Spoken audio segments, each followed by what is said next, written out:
Namaskaram to all. At the outset, we'll have an invocation by Srimati Reshma Vishal. Saraswati Namostute Sharade Vidya Prade Saraswati Namostute Sharade Vidya Prade Saraswati Namostute Sharade Vidya Prade Saraswati Namostute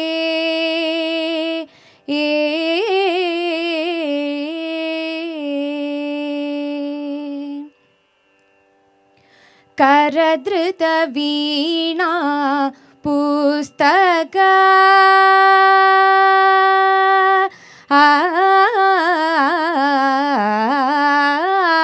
Karadrita Veena Pustaka Varamani Malalankrite Karadrita Veena Pustaka Varamani Malalankrite Sarima pada pama pada sa pada sanida pamari sanida Sarima pada sari mari sanida pamari sa sari sanida Saraswati Namostute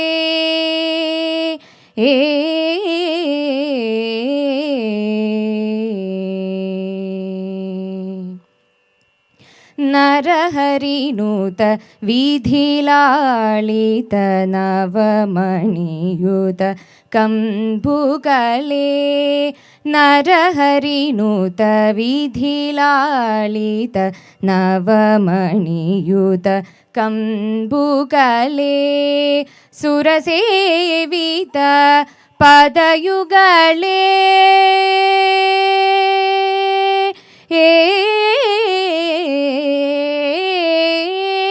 Surasevita Padayugale Sudhakara Samadhavale Surasevita Padayugale Sudhakara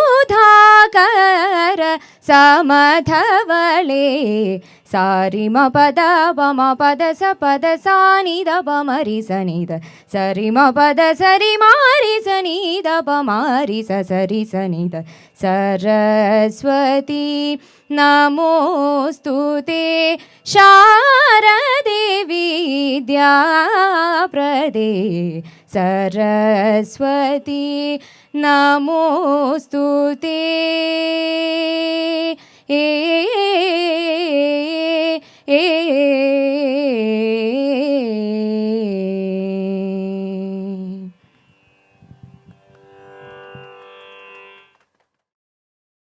At the outset, good morning and namaskara to everybody.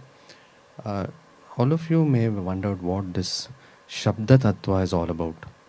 Shabda Tattva, the word Shabda refers to the primordial sound, the Pranava mantra Om, out of which music, the Samaveda, is supposed to have originated. And Tattva means the way to the sound. In other words, it means the way to the primordial sound or the way to salvation through music. And I have been a music lover and been attending concerts for a very long time, following music through the audio mode too, ever since my childhood. And for some time I've been feeling that I must do Sangeeta Seva. And initially I started off by organizing concerts or helping organize concerts through the sabhas in Bangalore. Of course, later on I thought that I must do something more for music for those who want to learn.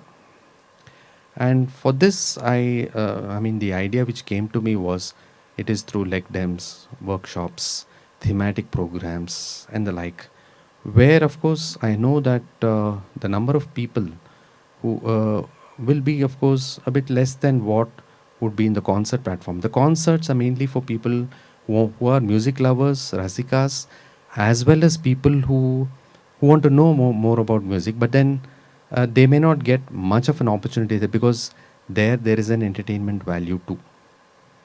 So keeping this in mind, I thought, I mean, I have been working on this for the last few months, and my this initiative has come through Shabda Tattva. And one of the persons who came to my mind in this way was Srimati Vidya Subramanian, for whom I had done a program at Bangalore International Center, Teri, Dumlur, a few years back. And then, of course, time went by, and I didn't continue it in that direction. And now I thought that she would be the best person for a leg dem, since she's been involved in the music as a practice, as well as being a teacher, and now with her a new way of doing it by, the audio visual, as well as the Skype classes all across the globe, as well as she has a lot of teachers across the who are associated with her, and who are in turn spreading the music. So all of you may be knowing that she was one of the winners of the Homepreneur Award at Chennai. So I don't think I need to introduce Srimati Vidya Subramanian, since most of you here are her students, or who know her in some way or the other. Basically, she's a chartered accountant by training, but later on moved to the US and returned to India, and now she's concentrating fully in the field of music. So without much ado, we will start the leg dem. I hand over the mic to Srimati Vidya. Good morning, everybody. At the outset, I would like to thank Mr. Somaskanda, as well as the organizers here at Chalet, for making this opportunity come true. And I feel really honored to be part of their first event, Shabda Tattva's first event. It is really a great honor and pleasure for me to be a part of this event today.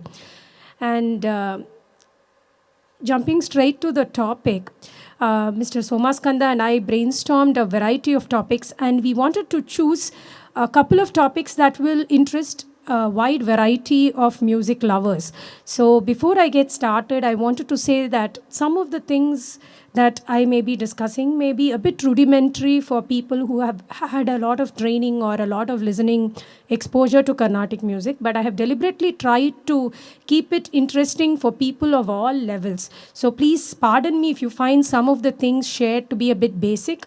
Similarly, for those who are totally new to Carnatic music, there could be some elements which are a little advanced. And once again, the idea is I didn't want to make it too simple, because if somebody is already fairly advanced as a student, it would become a bit boring. So that is one of the caveats of the presentation today. And thank you all for coming, and also thanks to those who are viewing it online. The presentation is divided into two subtopics. The first one is bridging the gap between theory and practice. And the second one is going to be about raga identification. So we'll first jump into the theory and practice topic. I would like to first start off with this picture. This is a picture of my beloved Guru, Padma Bhushan Lalgudi Sri Jayaraman. Of course, everything I know today, I owe to him. And he's been my guiding light and inspiration from the age of 12. The reason why I put his picture up here is not just to mention that, but also when I prepared for this presentation, there were just innumerable ideas that he had shared as part of his teaching to me, which I have actually incorporated into the presentation itself. I was very young when I started training under him. And unfortunately, for many years, I didn't take up music as a full-time vocation. As Mr. Somaskanda said, I did my CA and then I did my MBA in the US. I was always a very keen student of music and a keen performer.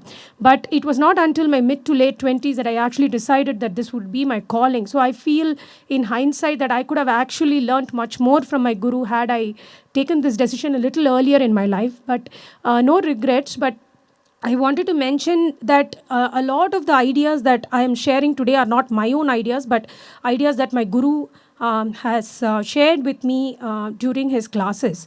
And I would also like to acknowledge and thank Dr. Vidya Subramanian, who's been guiding me over the last few years, as well as my very first guru, Srimati Rukmini Rajagopalan, who also exposed to me to a very wide variety of compositions, some of which are no longer heard in the concert platform today. So with that dedication, I will move on to the actual presentation. Firstly, when we talk about the gap between theory and practice, let us look at the students today. And again, this is just a generalization. There are always some students who are very serious into music, who are looking to become a full-time performer, and there are others who are just dabbling with all kinds of music just for fun. But on an average, as someone who's running an online academy with a large body of students, these are some of the common attributes that I have observed. One is that compared to the previous generation of students, today's students are very focused and goal-oriented. If we tell them, okay, you have this performance coming up, or you have this music exam coming up, they are very willing to work towards such goals. While that is very good on the whole, sometimes that can be a little of a bad thing too, because then if we tell them, okay, if you do akara sadhana every day for 15 minutes, over the next 10 years, your voice will develop. And that's something that doesn't seem to motivate today's students, because there is no quick result. And that is kind of the point I've highlighted too. They're very smart, they're very intelligent, but let's say I ask them to just sing a song they learned last year. Sometimes they're not even sure if they know the song. It doesn't even ring a bell. On the other hand, if I teach them something new and tell them, okay, you have this competition. If you win, you will get this prize. They learn it in no time. So that's kind of, I don't want to judge one way or the other, but that is the reality of many a student today. They're very curious, but time is a big constraint, because most of them have a lot of academic or work-related pressures. So the time per day that they are able to set aside for music has drastically shrunk. So with a lot of teachers being here today, one thing that I think we all acknowledge is that we have had to change our teaching, because maybe 30, 40 years ago when you went to a guru, very often what they may say is, it takes 15 to 20 years or your whole lifetime to learn this art form. You have to come here, stay the whole day, and when the guru has the mood to teach, you learn. Or when it comes to manodharma or the improvisational aspects, many times the guru would not consciously teach anything. It's like the guru would sing, the student listens and tries to imbibe things over time. The problem now is the lack of time. So if we continue the same methods, the students are either going to drop out or not get anywhere. So that's one thing that as a guru that we need to sort of reorient ourselves. Now, I've also tried to make the presentation a little fun. So some of the things I say may sound a bit cheesy. Please excuse me if it sounds so, but I didn't want it to become like a very monotonous sounding lecture.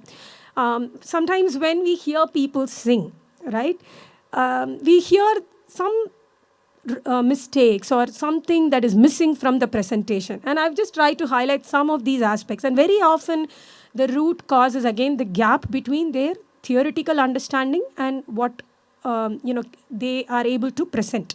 And by bridging the gap, we can make them much better presenters or performers. I'm going to actually sing and show you some of these examples. So the first example is the notation singer. They may sound something like this. Mooladhara Murti Gajamukane Sharanam Unad Ubaya Sharanam Mooladhara Murti Gajamukane. So what is wrong? The person is singing a song in Hamsadhvani. The Swarasthanas are in place, but it doesn't sound like Hamsadhvani. Okay? And this is even more common among beginner level instrumental students, where sometimes they just play and it sounds like a bunch of swaras without the sahitya being heard. Of course, with instrument, I understand that there are more steps involved in their learning. So I'm going to talk more about the vocal students because that is really the realm of my expertise as well. So for the notation singer, the gap is that they have been taught to sing looking at the notation. So they are faithful to the swaras, and yet they don't have an understanding of the raga lakshana, or where the notes need to be embellished, where you need to give glides, where there needs to be a pause and things like that. The second thing is actually very common to what I call as the Ganamrita Bodhini gospel singer. The idea is those students are given a book, which is often this very nice book actually called the Ganamrita Bodhini. It could be another equivalent book that is popular depending on the local region of the student. And they are taught from the first page to the last page. So sometimes I have students who approach me to learn, and when I ask them about their current level, they'll say, I am now in Geetam 4 or Swarajati 4. And very often they don't know what raga, what tala, who the composer is, because in that book it is Geetam 4. And I used to wonder, it's almost becoming like Beethoven's 8th symphony or something like that. And again, the problem lies in that the student and the teacher have not moved beyond that book. And while that level of standardization is makes things a bit easier initially, over time, it makes the gap between the student's understanding and the actual musical forms very wide. So that's the second type. Third type, again, these are lovely women who come to your house during Navaratri, and they actually know many songs, and they sing quite well, but they don't have much of a swarangyana. So sometimes you will find an apaswaram here or there, which are not part of the raga's grammar. But overall, they sing well. But if you ask them, what swaras they have sung, they really don't have any idea. And they are, very interested in music. They love going to kacheris. They know maybe 100 kritis. But I call them the Kolu queens. They sing really well on the whole. But someone who is very technically adept will find some flaws here and there, which can be corrected if the swarangyana in the student is developed. The fourth one is actually a little thing that happened to me personally, where I taught a young student a kriti, Ma Mavasada Janani, and she sang it very well. She's probably around 10 years old, sang it well. And I asked her at the end of the rendition, what is the raga? And she thought for a while and she said, Auntie, I think it's Kannada or Kannada, I'm not sure. So the idea is she knows the song, she sang it quite well, but the name of the raga has not really registered in her mind. So there are people like this too, who sing well, but who are not able to retain the ragas, arohana, avarohana, or name of the raga. I sometimes even have children asking before they sing a song, is it Adi or Rupakatala? Once you tell them, they are able to do it. But it's just not part of their practice routine, or it's not something that they focus on. So as I said, it is again back to the the primary attributes of the students today that as teachers we need to keep reminding them. Like I sometimes almost make it a rule for all my students that they have to say aloud before singing a song the name of the raga, tala, composer, sing the arohanam, avarohanam twice. And when you make it as a rule, over time I find that their ability to remember improves. Now these are all symbols associated with Halloween. The idea is, for a lot of students, Carnatic music, especially the theory part, is very scary. In fact, for a lot of people, general Carnatic music itself is scary because they go to these concerts, especially people who are newbies. They find it melodious, they go there. There are people nodding their heads here and there and really enjoying, and these people are clueless as to what's happening. And, they actually start feeling a bit foolish that they don't really know what is happening. And then they stop going. So one of the things that I think the more knowledgeable rasikas or performers or teachers need to consciously start doing is to take away this whole fear factor from Carnatic music. And that's something I have personally been wanting to do. And by God's grace, I think through my academy, I've been able to reach out to a lot of first generation students. And one of the most important things that we try to bear in mind is to make sure that it is not intimidating for them. Because I have students who ask me, what is Shruti, what is Tala? And I think it is absolutely fine. When we go to a lawyer or a doctor, we may ask questions that are very basic to those professionals. It is the same thing here. People who are new to Carnatic music may not know some of the basics that we think are very obvious. So one thing this is something for the more knowledgeable people. Why should we make theory or even our music a bit scary for people who are not already a part of it? So one thing that I think we can start doing is, for the basic to the intermediate level students, we can try to minimize the jargon as far as possible, or every time we use a technical term, we can keep repeating the meaning, because sometimes we do explain what a gamakam is, or what yati is, or what kala pramanam is. We explain once and we assume that they remember when we refer to it the next time. It may not be so for a majority of beginner level students. So it is absolutely fine to keep repeating these terms over time, so that as and when they encounter those instances in future, they are able to make the connect. And one other thing I would also say is, make the students do have a small glossary of the oft repeated words in Carnatic music. And we have so many websites. See, the internet has become a great enabler, as we all know. One very easy thing to do, for whether you're a Rasika or a teacher or a student, just go online, download or make a list of maybe the 50 most often used Carnatic terms. Keep it with you in a booklet.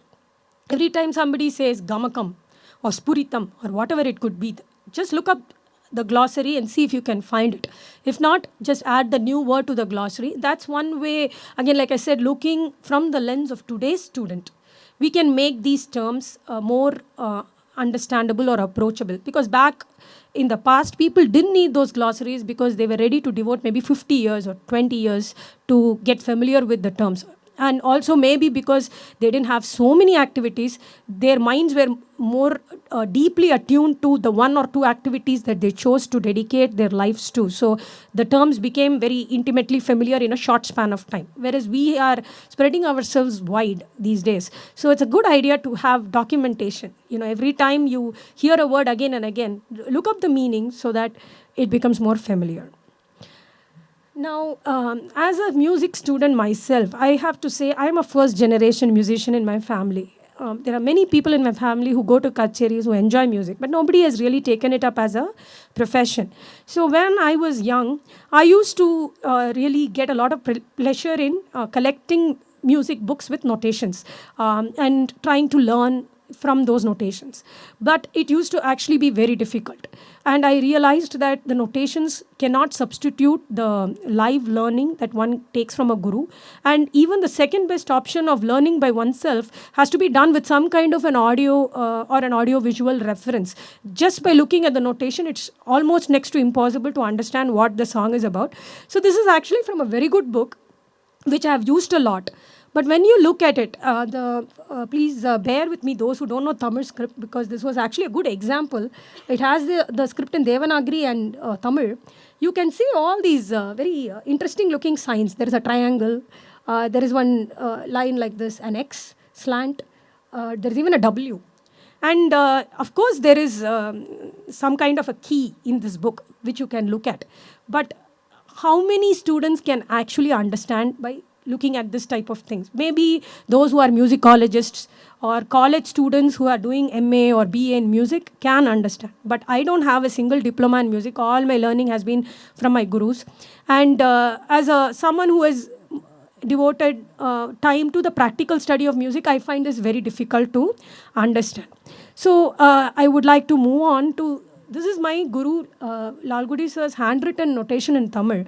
And as a guru, he was actually way ahead of his times in the sense that he would give very clear notations to the student right from day one, handwritten, a very painstakingly detailing all the sangatis. It would not be one basic rudimentary notation which just lays down the skeleton of the song. It would have every sangati detailed.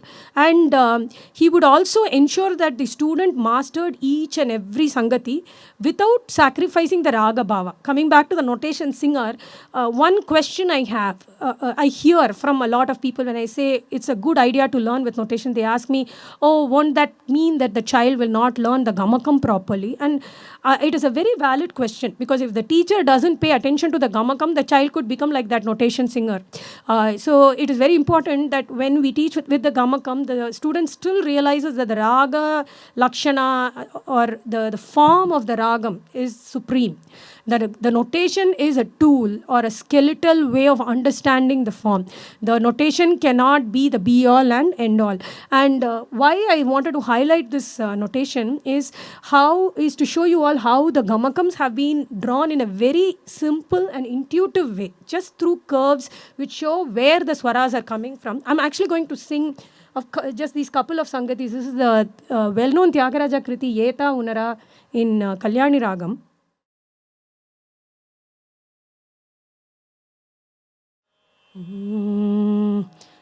Ga ma pa ma ga ga ri sa ne sa ri sa ga ri. So if you look at the first sangati, ga ma pa, so the ga is from the higher note. You can see a curve there. Pa ma ga. There are two oscillations back and forth. So you have these two curves. Gari, ri, gari. That ri, gari, the middle ga is very plain. Ri, gari, ri, sa. The next ri is given a shake. Ni, sa. So the ni is given a little gamakam from the sa. Ri, ri, sa. Ri is again glided from the higher note.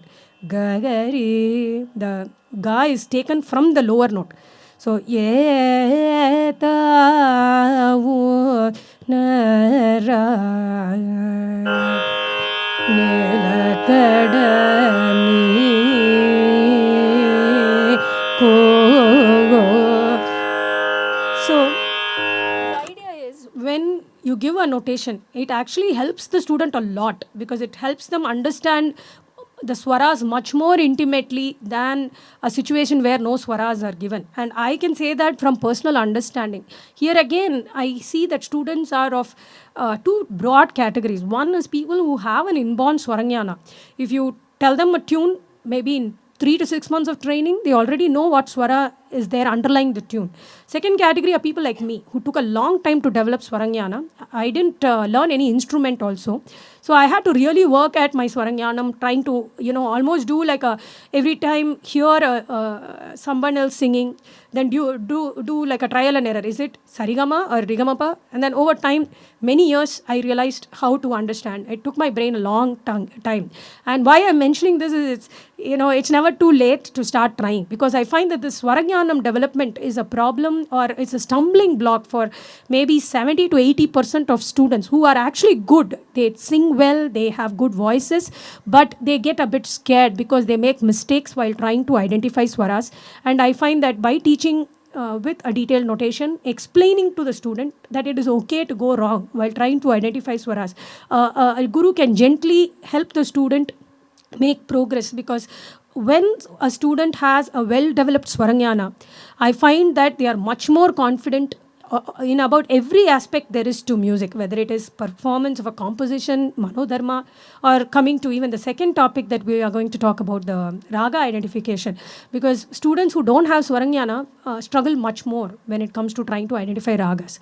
So I wanted to mention that, a notation is not something to be cast aside, because I hear a lot of people say it's a useless thing. And I can say from my own personal experience that it is actually a very useful thing if approached in the right way, and if if the student is taught that it's a stepping stone towards better singing, but it's not the end of everything. Now I have divided students into 3 broad levels: the foundational, intermediate, and advanced. And again, this is a very loose categorization, because people can go back and forth. Somebody could be, intermediate level, may not sing for 5 years and become a foundational student, or somebody may start off as a foundational student, have great musical acumen and move to advanced level in a year or two. So it is not again a compartmentalization, just a broad thing so that we have some framework. Because as I was preparing for this lecture, I found that it's very important to give the listeners some kind of a framework. Otherwise everything is very vague and people don't take away too many things at the end of the presentation. So coming to foundational, so we can think about the Carnatic music student population as a pyramid. As we all know, almost anybody who has some interest in music tries to encourage their kids to learn. Maybe 80 to 90% of music-loving parents put their children in some kind of a party class. Could be bhajan, Carnatic, Hindustani. Nowadays they have these combo classes where you learn Bollywood song with bhajan and Carnatic. It could be anything depending on the parents' philosophy. But it's, so many kids do get exposure, or it could be even in their school as part of their curriculum. Then after 5 years, when we take stock of how many of those kids are learning, probably at least 50% have dropped out. Lack of time, lack of interest, lack of commitment, maybe not finding a good guru, could be anything. So the thing has narrowed down. And so by the time they reach that intermediate, let's say Varnam level, half of them have gone. Now, after another 5 or so years, see how many are continuing. Again, could be very little, or maybe many of those intermediate students are continuing, but continuing to stay in the intermediate level. Because either they have not devoted the time, or they have not been given the right guidance to move to the next level, or they have dropped out again because of various other commitments. So the advanced students are there in it for their lifetime usually. So again, most of the ideas I'm sharing are more for the people who are struggling in the foundational to intermediate level, because I have struggled myself over the years, and I'm just sharing some of the insights I gained as a result of my own struggles, and also insights I've gained through the exemplary guidance of my guru. So one thing is, for these foundational students, all these Varisai, Geetam, small song type of students, irrespective of age, I think we should avoid this canned approach, where they come sit in the party class, the teacher doesn't test their voice, starts with Sarigama. Because I find that there are students who are actually very good at catching tunes. So if we make it a little more fun for them, teach them a lot of small songs, it not only makes it interesting, it also exposes them to different things initially. Like, let's say we teach some Divyanama Kritis.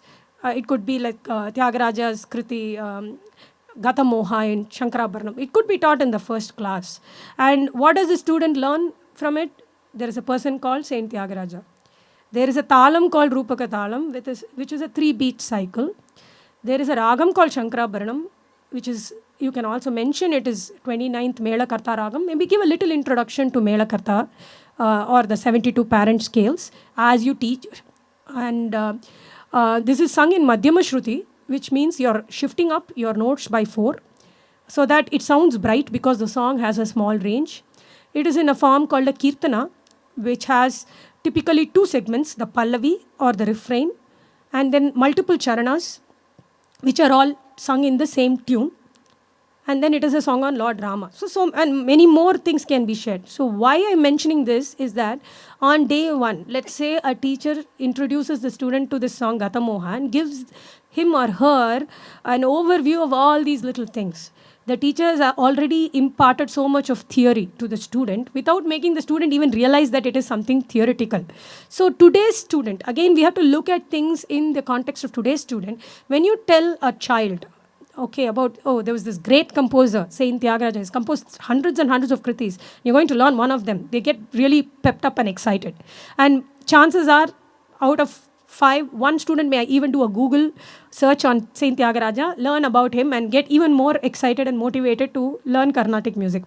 On the other hand, if you just do, okay, Sarali Varisai 1, Sarali Varisai 2, not wrong, but student is not given any perspective. Okay, I'm starting off with Sarigama. Where is it leading me to?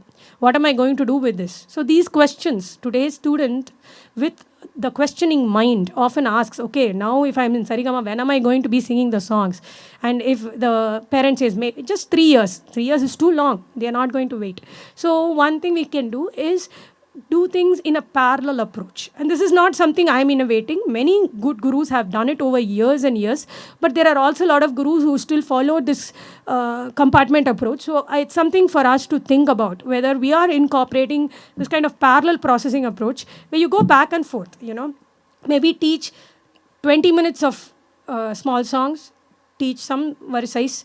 And if you find that the student is struggling, I have students who will sing Sarigama Padanisa Swarasthanam perfectly, but say Sani Dapa Magarisa. Because it takes some time for their mind to connect between the Swarasthana and the syllable that they are supposed to utter. So instead of laughing at them, if you start doing it in a friendly way, trying to say, okay, maybe one of the teachers here today actually had a very nice idea of drawing a staircase to show the Sarigama Padani. Students love those type of visual ideas. So doing something fun, maybe make them do a line drawing so that they also have something to relate and remember. And what I was talking about as the doctor diagnosis example, when we go to a doctor's clinic and say we have tummy ache, he's not going to give the medicine without asking you why, how long, what type of ache, and things like that. I think we need to sort of start doing that for our music students also. When they come, instead of saying, okay, first class Sarigama or first class Sri Gananatha, try to understand what they want to do, where they are, what their aptitude is. Because we have found that even students have zero ability to sing. If we maybe make them recite some slokas for initially for a few classes, their ability to train their mind to follow some ups and downs actually improves quite drastically. And for such students who really struggle with voice, they can actually be taught a lot about the theory, raga identification, so that they don't feel, oh, okay, I'm useless, I cannot sing. Because what I find is that if the teacher is open-minded about drastically changing the approach for every student's aptitude, the success can be much higher. Because we also have some brilliant students who actually get demotivated because they are made to pass through the same thing that the average student has to do. In fact, I would like to talk about my first guru, Srimati Rukmani Rajagopalan. She taught me many songs before she taught. I was very young and she was my grandma's friend. And she didn't teach me Sarigama for the first 2 or 3 years. And looking back, that probably actually greatly helped me become interested in Carnatic music. Because like I said, my parents are working professionals. So we are not singing day in and day out at home. So when I went to the party class, she would teach me a lot of small songs. And over time, she started introducing some Swara exercises. And I think by that time, I was already sufficiently interested that I could start focusing on the Swara exercises more. So that is an approach that I find. And secondly, the Tala also. I find with a lot of students, they struggle with the Tala control when it comes to the second speed or third speed of Swara exercises. And instead of insisting, okay, you have to master the 3 speeds, then only I'll teach you the first Geetam. Why don't we try teaching some Geetams, even some small kritis, and the small songs, right, which actually go with the beat, very often help the student get stronger with talam. And when we then move back to the second or third speed for such students, their talam control is much better. Their talam confidence is higher and they actually do a better job. I'll just give you a small example of a kriti. Manasunil pashakti leka pote, Manasunil pashakti leka pote. See, the song flows, starts with the beat, on the beat, what we call a sama eduppu, and the flow is fairly along with the beat. So a student who may not be able to sing third speed of Alankaram or even Sarali Varisai may be able to do a song like this more justice. And so some kind of an experimentation, change of lesson plan as we go by, I think makes a huge difference to whether a student is, progresses or even continues with this music. And again, the last thing is just one more adaptation I would like to suggest, where we can make things a bit unpredictable or fun, rather than always making it a parroting exercise. People who know me know that I keep harping on this, but I can say from personal experience, I've seen so many students get incredibly motivated when the teacher allows them to do little fun stuff, rather than making it like, a one-way thing where the teacher just sings.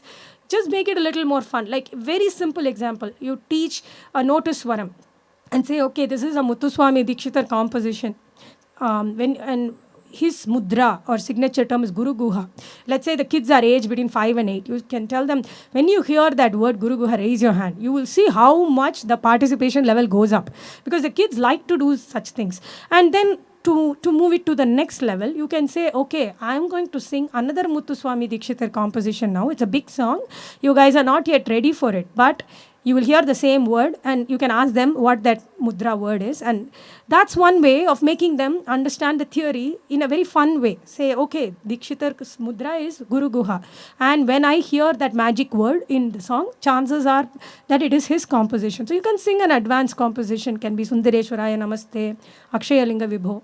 Ask them to raise their hand when they hear the word Guru Guha. And this is something that even parents can do. You don't have to be a musician to implement this.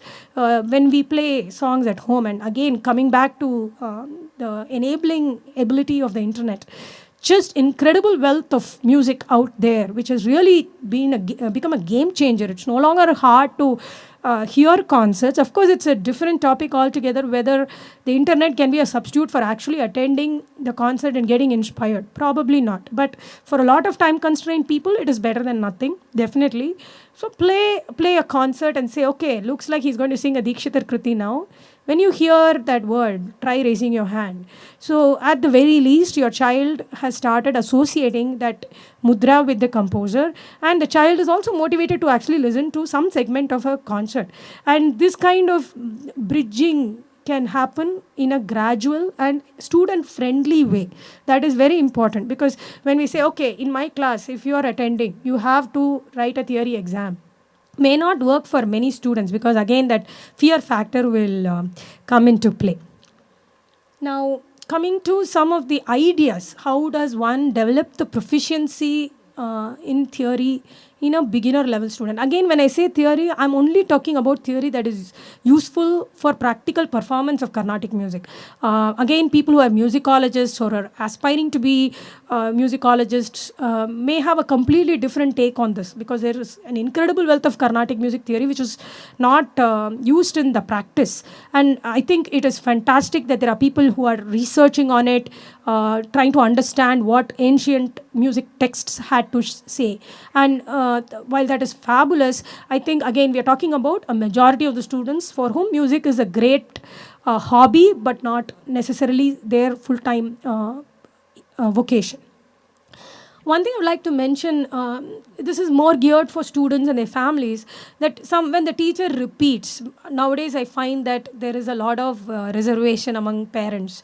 When we say, okay, sing Alankaram before you sing your Varnam or Kriti, they may think, oh, my child has already learnt Alankaram. Why are we wasting? We are paying the fee. We have 1 hour. If 15 minutes goes away in Alankaram, my time is wasted. And I think it's a very important thing to educate people who don't have much of Carnatic exposure that it is not redundancy. Because when we repeat, very often a good teacher layers more complexities in the same thing. And I will come to some examples down the line about this. But it's very important to understand that it's not the same Sarigama. One thing is your kid could be, or you yourself, if you're the student, you will be singing better. So maybe your basic Swarasthanas were not so correct initially. But after a year, your Swarasthanas are correct, so the teacher can focus on the Gamakam more. So it's not going to be status quo, but even repetition actually makes the mind understand the swaras better. That is one thing. Second thing, repetition under the Guru's guidance enables the Guru to add more intricacies to your singing. Second thing I wanted to say, which is again very easily doable in today's context, is the concept of providing a rich exposure. So, for example, let us say somebody is learning Varavina, which is a basic well-known Geetam in Mohanam. The Guru can say, okay, you are learning Varavina. I'm going to sing another song in the same ragam. I'm going to sing Atyagaraja Kriti. Right? Just to give an example.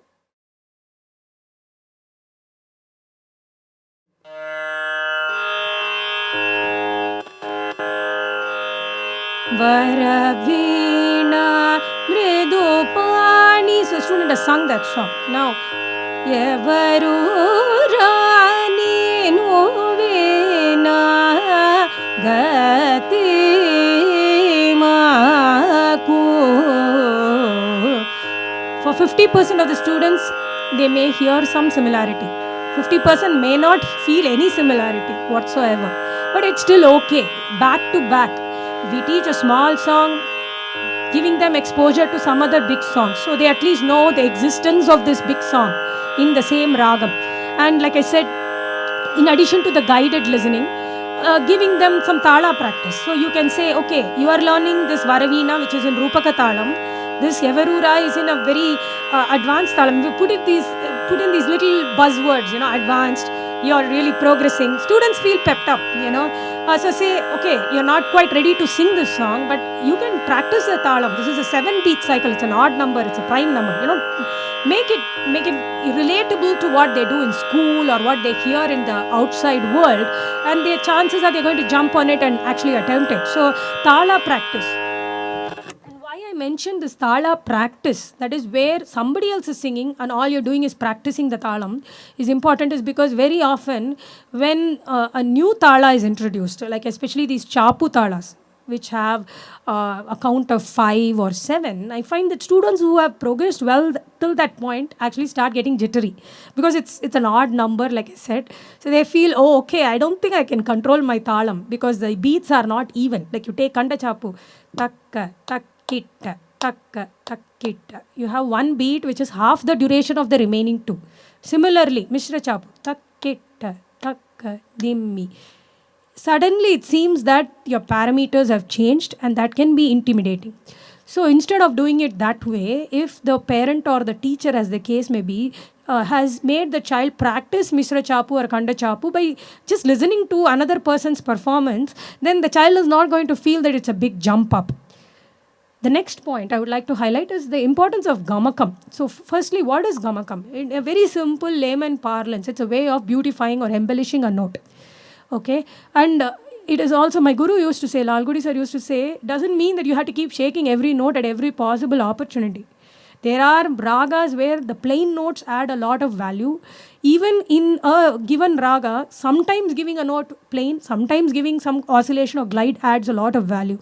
So as we teach, one thing that I really learned from my guru is he would keep pointing out, okay, this ragam, this context, see how the gamakam is given or see how it is not given. And if you start doing that, even if there is no guru to guide oneself, when you hear, if you start paying attention to where the oscillation is given, where it is not given, as a rasika or as a singer, one develops tremendously. So going back to that Eta Vunara example,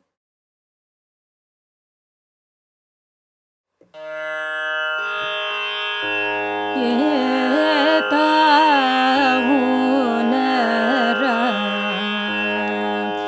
Nilakadani Po Eta Vunara Nilakadani Po. So I sang the same line twice. In the first time,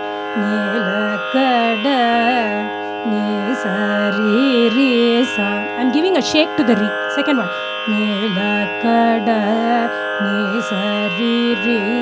is more plain and stark. It is a deliberate contrast that has been given to enhance the appeal of the composition. So if a guru starts explaining these terms, which my guru Lalgudi sir used to do always, I think it really is a game changer. Because many of us learn for years and years without understanding that this gamakam is something with the overall intent of enhancing the listener's experience. So a musician has to be intelligent about knowing when to shake, when not to shake. That is, one is the knowledge.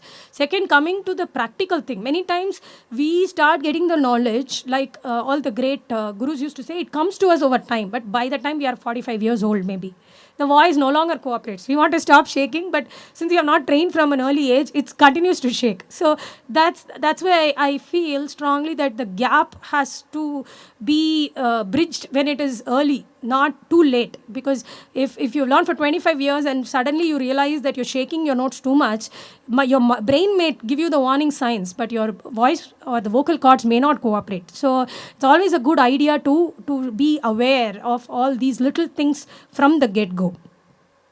Now, again, activities. Learning through activities is something that's become a buzzword even in schools, right? And in Carnatic music, again, it's been done all along. But the only thing is that the time frames have been long. And there has been, like I said, some kind of dogma where some teachers feel that they cannot teach certain things. It has to be learnt only by observation. And while it has worked in the past, again, coming to today's fast-changing world, we have to think about how to condense and encapsulate these things for today's time-constrained listeners and students. So again, coming back to these alankaram.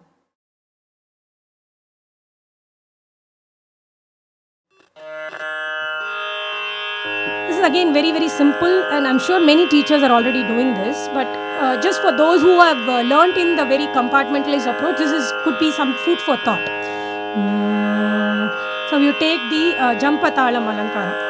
Sari ga sari sari ga ma re ga ma re ga ma pa ga ma pa ga ma pa da ma pa da ma pa da ni pa da ni pa da ni sa ni da pa ni da pa ma da pa ma ga ri sa. So what did I do? I just sang the same alankaram, but I incorporated 3 speeds, and halfway through I switched to Kandachaputalam, because this Jampatalam is a 10 beat cycle. So when we tell the student, okay, so 10 is a multiple of 5, and we talked about this advanced Kandachaputalam, so let's try the same, because what is working for 10 should definitely work for 5, which is a factor of 10. So again, you bring in things that the kid has learnt in school, makes it more exciting for them, and say, okay, now we are going to switch to this Kandachapu and try. Similarly, you can try various gatis. Like for example, there is this simple alankaram in Sankirnam. Sankirnam is 9. So Sankirna Jati Ekatalam. Sa re ga ma pa da re ga ma pa da ni ga ma pa da ni sa. So the child learns this very often. Now you can say, okay, can you think of a factor of 9? And the only factor other than 1 is 3. Okay, so 3 is Tisra. So Adi Talam has the Tisra Gati, where every beat is subdivided into 3. So let's try the same in Adi Tisra Gati. Sa re ga ma pa da re ga ma pa da ni ga ma pa da ni sa. And we can point out to the child then and there that what took 1 cycle of Sankirnam or 9 is taking 3 beats in Tisram. Sa re ga ma pa da.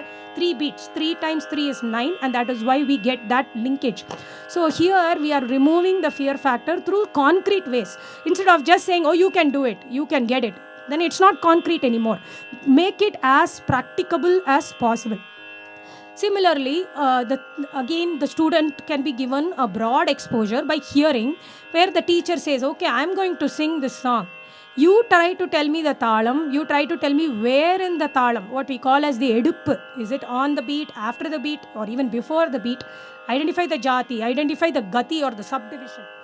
So as we keep repeating these ideas, the student starts, they may get the answer wrong also, but the important thing is to not discourage them when they get it wrong, but to encourage them to understand the terms. Because coming back to the topic on hand, if we say jati, gati, for example, many students get confused as to what is jati, what is gati, because it's theoretical. On the other hand, if they have done tons of exercises where they change the jati and try out some pattern, or the teacher does sing something, like I'm going to give another example.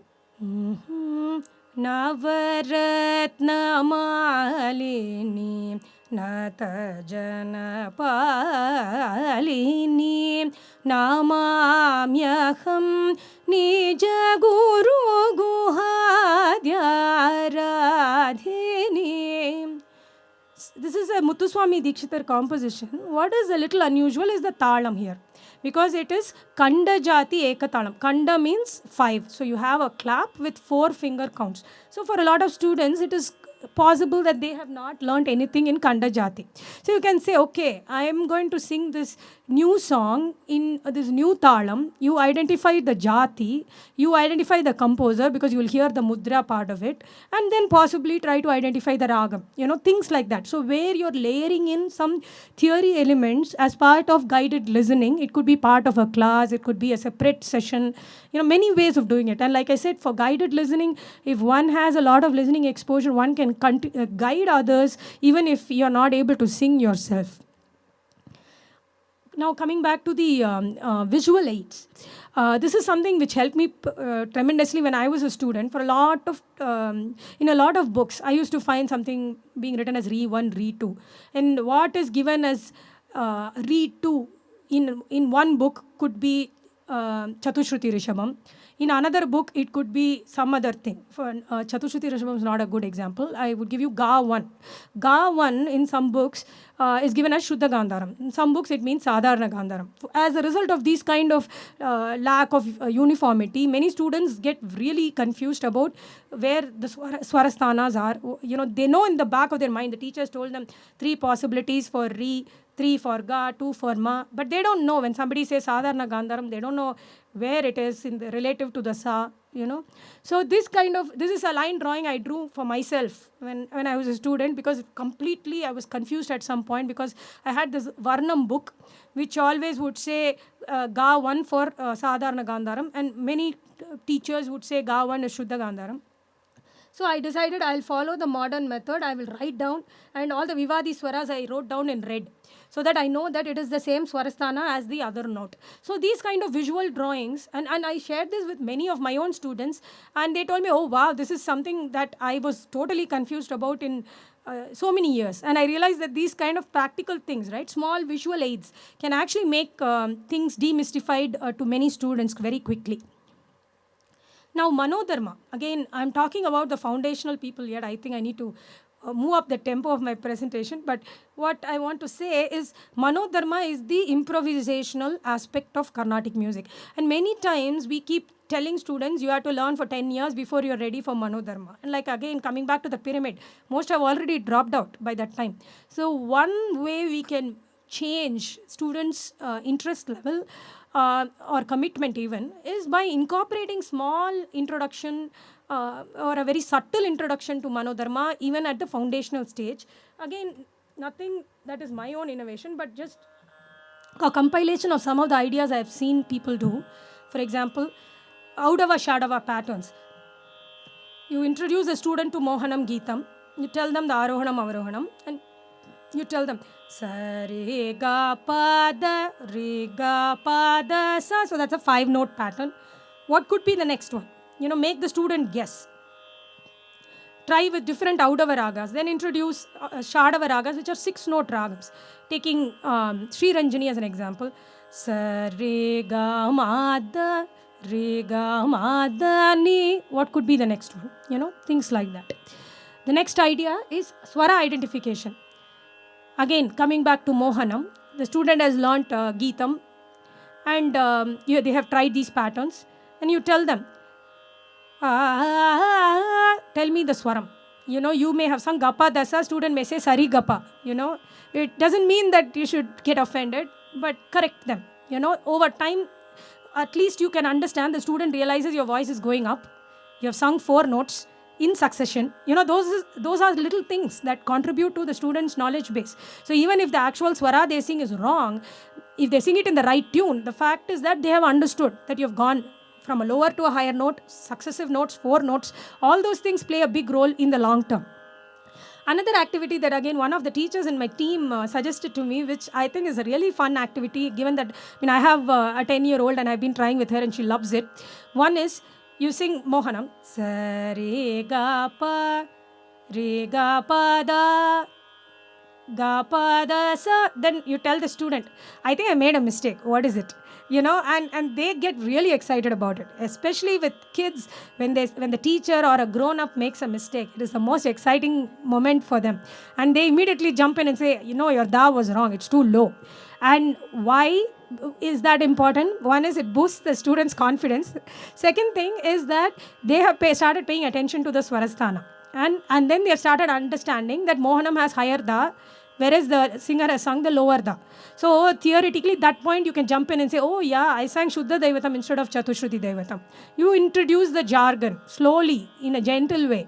Whereas in the first class, if you're theoretically teaching Shuddha Daivatam, Chatushruti Daivatam, Shatshruti Daivatam, after a point it starts sounding the same to them, because they have not started identifying with the Swarasthanas yet. Now, again, this layering of nuances ties back to that repetition is not redundancy point. This is something which my first guru, Ms. Rukmini Rajagopalan, used to do in her classes with me, where every day we used to take a different Melakarta ragam and sing Alankaram in that ragam. And then she will say, so today let's say we start with Kalyani. We sing, okay, let's do Janta.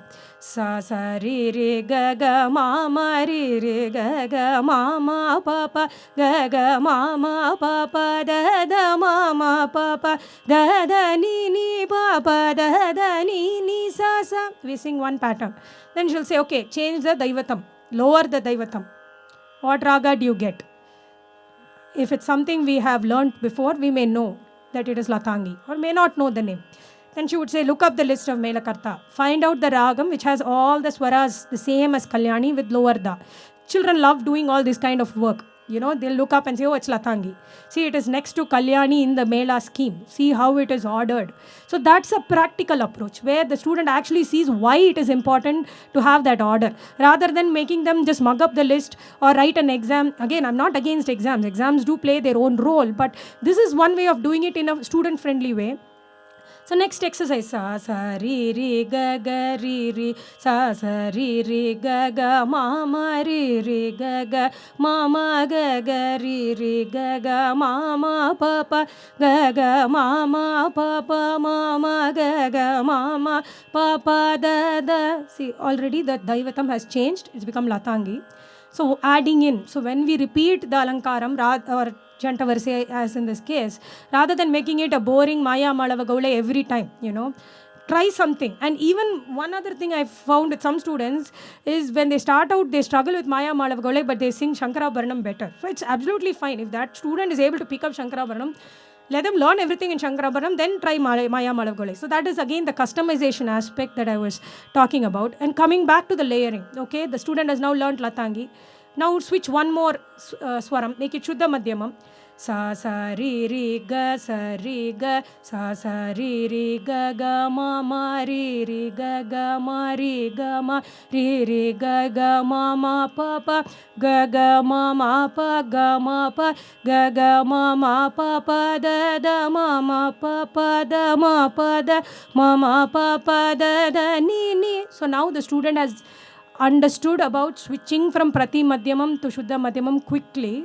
And where a great guru, like my guru Lal Gudi sir used to really excel, is he would say, see, now because your Madhyamam has changed, the treatment of the Gandharam has also changed. In Latangi, sa sa re re ga ga, you're giving that extra oscillation, because you have the freedom of the Prati Madhyamam, which is a higher frequency. Sa re ga ma. Whereas in Sarasangi, sa re ga ma, you have the lower ma. So you don't have so much of breadth of frequency to oscillate your ga. So that is a practical way of telling the student that in a Shuddha Madhyama Ragam, the range of gamakam that you give to an Antara Gandharam is limited by the presence of the Shuddha Madhyama. In a Prati Madhyama Ragam, the range of gamakam is broader because the frequency of the Prati Madhyama is higher. When I tell in the technical way, it sounds scary. But when you do these exercises, it makes it much less intimidating for the student. And you can even layer it further. Like my guru Lal Gudi sir used to say when teaching Latangi for the first time, don't only notice the Daivatam change, see how the Rishabham changes compared to Kalyani. It is the same Rishabham, Chatushruti Rishabham. Pama, Gar, Re. Many times in Latangi we give the plain Re. Re, Re, Re, Gama, Pada, Dama, Gar, Re. Sari, Ga, Re. So you can oscillate, but many times we give it plain compared to Kalyani.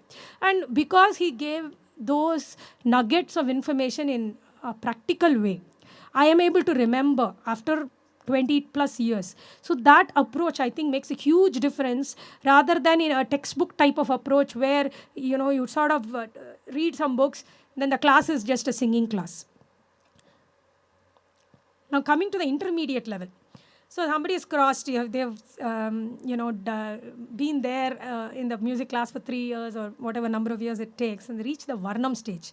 So this Varnam is, I think, it's really a double-edged sword. In the sense, it's indispensable to our music. I think it's probably the most useful compositional form there is in Carnatic music. It's the breadth of knowledge one can gain from a Varnam is incredible. You understand so much about Raga Lakshana, because every Varnam is a deep exposition of a particular Raga.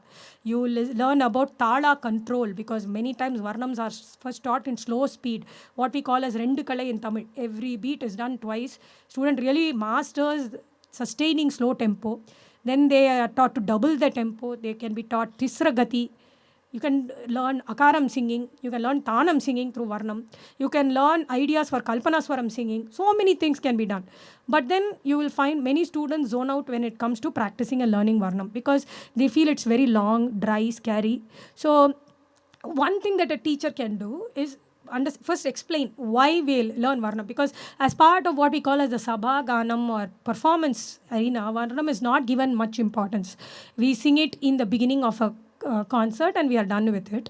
But it is so important for everything else that follows in the concert, because unless you have mastered Varnams, you cannot really do justice to the other advanced aspects. So to give some example, which again my Guru Lalgudi sir used to give many such examples. Take Mohanam Varnam. Let's say you're teaching a student Mohanam Varnam, the first Varnam they are learning. Sannuta. Actually, to save time, I'll sing in second speed. Sannutanga Srinivasa Ri Sari Dari Dasa Ri Gari Sannu.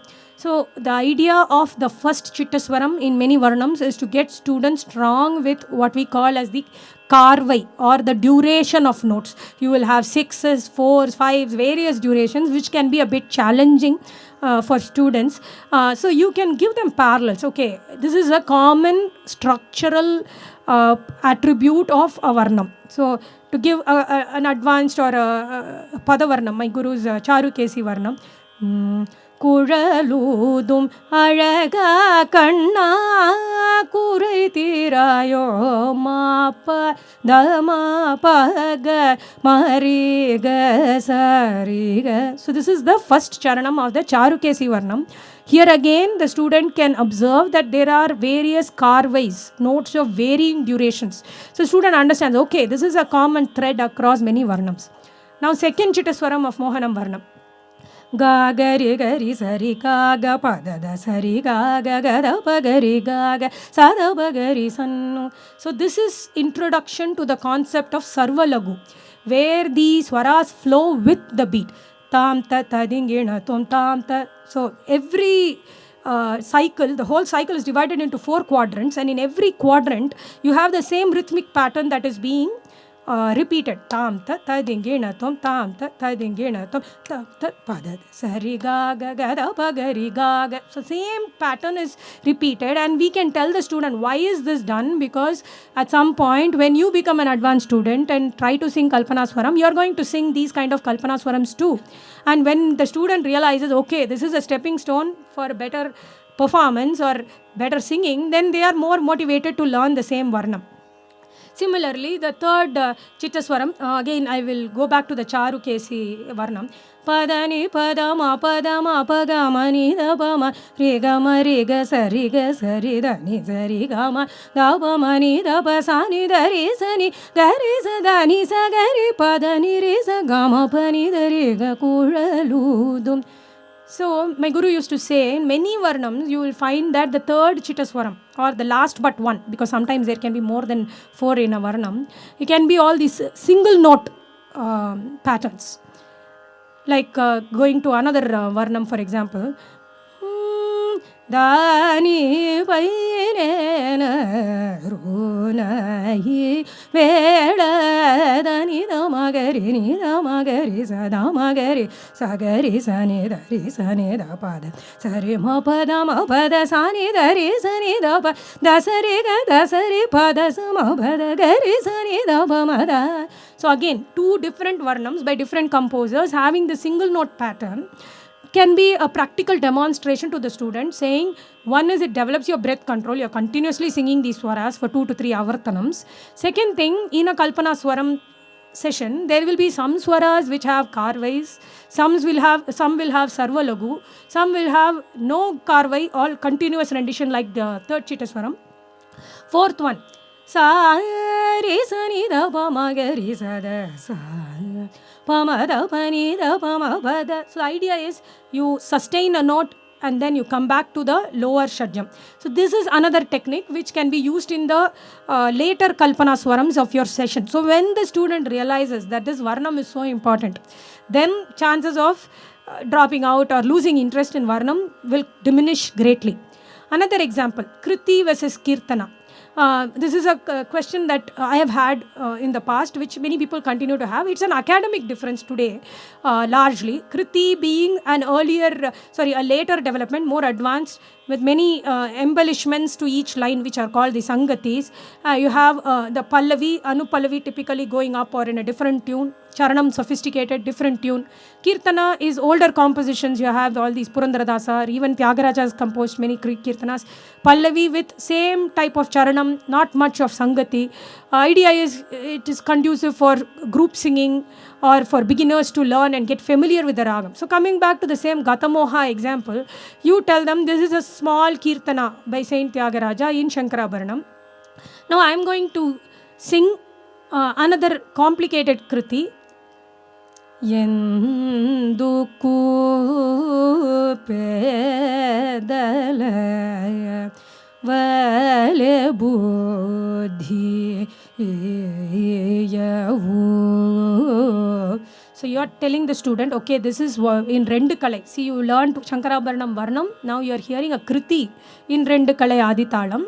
You already know some small songs in Shankarabharanam. This is a big song.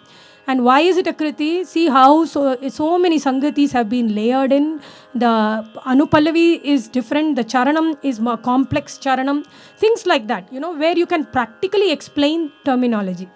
Coming to again using these songs, because why I am saying this is many times people learn songs for years and years and years without this type of analysis or without using the songs as a way to develop Manodharma. Then when they start Manodharma, right, when they actually hang in there for 7 to 10 years and one day the teacher says, today try Alapana.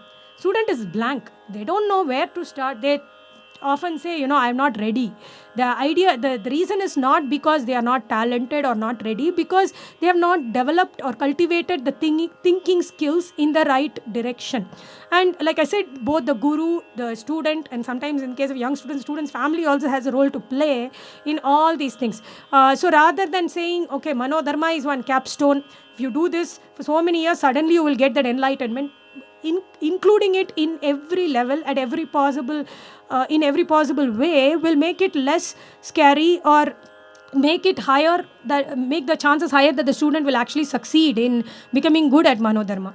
So coming to Madhyamavati, again I want to start off with a very simple song. Nagumo mugalavani namano aruni jagamelu suruni janaki varuni. So this is a small Tyagaraja Kriti, like a Divya Nama Kriti, which is taught to many students. So many beginners would learn it. So that stage you tell them, okay, Saint Tyagaraja was a great devotee of Rama, and he composed big songs also in the same ragam. Rama Katha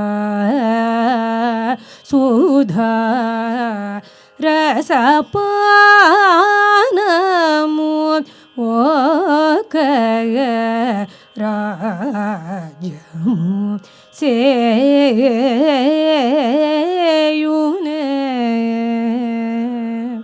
So you can say this is a slow song, what we call as Chauka Kalam. Chaukam is slow kriti. So you are introducing some jargon in a gentle way. This is Madhyamavati. You have already started learning. So one day you will get to this song too. So you're making them understand that there are many complex compositions. Third thing, you can say, see, he has composed two different styles of songs on the same deity. One is very fast and peppy, another is very detailed song, less importance, I won't say importance, but fewer lyrics, more importance given to musically filling those lyrics. Fourth, you can also say in Madhyamavati, one of the life-giving notes or Jivaswarams, so introduce a term there in a gentle way, is the Rishabham or the Ri. Nagumomo Nisari, same way, Ramakatha. Ramakatha. See how much space is given to the Ri, because that is one way to establish the raga's beauty. So these kind of attributes, when you keep on highlighting during the teaching or even during listening, that Ri is important in Madhyamavati, then when the student tries to attempt Alapana, instead of just going by Arohanam, Avarohanam and giving equal importance to all the swarams, the student would have imbibed that the Ri is important. Maybe we should do more phrasing around the knee, around the Ri. In Madhyamavati's case, the knee also. Then you can also slowly broaden the exposure, saying, okay, Sri Muthuswami Dikshitar has composed another beautiful song, Dharma Samvardhani Dhanujasam Mardani. See how he has also highlighted the Ri. Ri. Starting itself is in the Ri. Ending of that phrase, Dhanujasam Mardani Mamari. See, he has ended in Ri. So he is super important for this ragam. Then maybe you can do the guided listening. Make them hear the charanam. Madhava Sodari Sundari Madhyamavati Shankari. So he incorporated the raga name. Then at the end of the charanam, Bhuvanesha Durita Bhanjani Padaja Vishwavilasini Panchanadi Solasini Veda Shastra Vishwasini Vedi Harihaya Prakashini. So we can incorporate the idea of Madhyama Kalam or a fast-paced segment which is woven into the composition. So these are all jargon that we often use, Chauka Kala Kriti, Madhyama Kala Sahityam. Lot of students don't understand or they don't remember. They may have been taught by their gurus, but they don't remember because it is not sufficiently often revised as part of the training or listening exposure. So these are examples. Again, you can give Palinchu Kamakshi, Shama Shastri composition. See how he's incorporated Chittaswaram and Sahityam. That is a big attribute of his style. So student starts associating Shama Shastri compositions with often having Chittaswara Sahityam. Things like that. Now coming to ragas, again, I just due to lack of time, I'm going to shift out of this because we are going to hear Sahana later on. But the idea is, again, you teach a small song in Sahana, you can sing one other bigger song in Sahana, explain how certain notes are given importance in this ragam. Actually, I would rather not skip this because it's an interesting example. Karunim payidimam chetaru. So when I looked at music books, right, they sometimes classify this ragam Sahana as a Bhashanga ragam, which has an alien note. And I used to wonder why. When I sing the Arohanam, Avarohanam, Sare ga ma pa ma da ni sa sa ni da pa ma ga ma ri ga ri sa. And at some point I realized, and my guru also explained in one of his classes, ri ga ri. When we sing that ga, it is still Antara Gandharam, but it is leaning towards the Sadharana Gandharam Swarasthanam. Pa, ma, ga, ma. Then we are giving the bold Antara Gandharam. Re, ga, re, re. So that fact that in this ragam you have the Antara Gandharam, but the frequency is not always the same. It changes based on the context. So if we tell them, okay, you may see theory books calling this Bhashanga Ragam, and this is the reason, and you illustrate practically, then you're doing a very effective job of bridging the gap. Now, again, when students learn ragas as part of their training, I'm talking about the intermediate level where we are broadly learning so many compositions, it's a good stage to start making students categorize the ragams. Again, the book way of doing it can be a little scary because so many ways of categorizing ragas are given in books. But practically, how do you classify? Okay, there are certain ragas which will always conform to Arohanam, Avarohanam. Again, coming back to Mohanam. Sari, Gapa, Dasa, Sada, Pagari. So no way you can include Nishadam or Madhyamam and say it is Mohanam. So you can even say when the student sings, sometimes inadvertently a hint of Ni is heard. You can say, no, that's not possible because this is a ragam. You know, it has a lot of other nuances, but you cannot introduce notes which are not part of that ragam. In the same vein, you can give another example of a ragam, which I call as the type 2, non-conformist, which you can say, okay, Sahana, since we were already in Sahana. The book says, Sare ga ma pa ma da ni sa, but you can give an example, Re ga ma ba da ni sa re ni da ba ma ga ma re. I have not followed the Arohanam Avarohanam, but it is still good Sahana. It is possible in this ragam.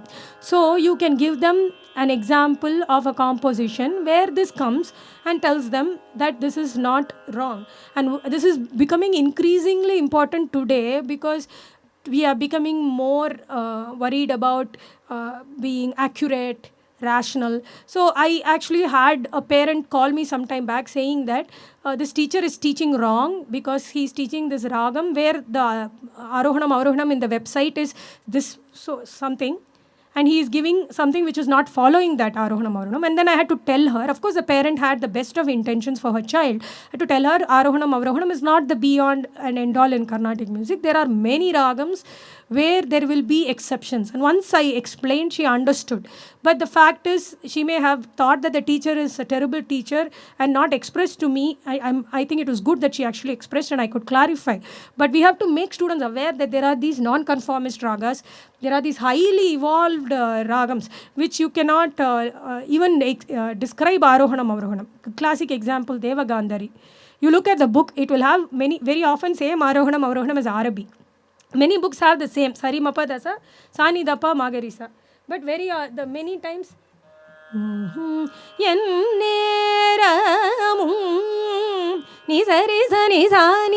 already the definition has gone out of the window. The starting point of a masterpiece composition of Gopala Krishna Bharati in Deva Gandhari. Student may get worried, okay, why, what is wrong? Is my teacher teaching wrong?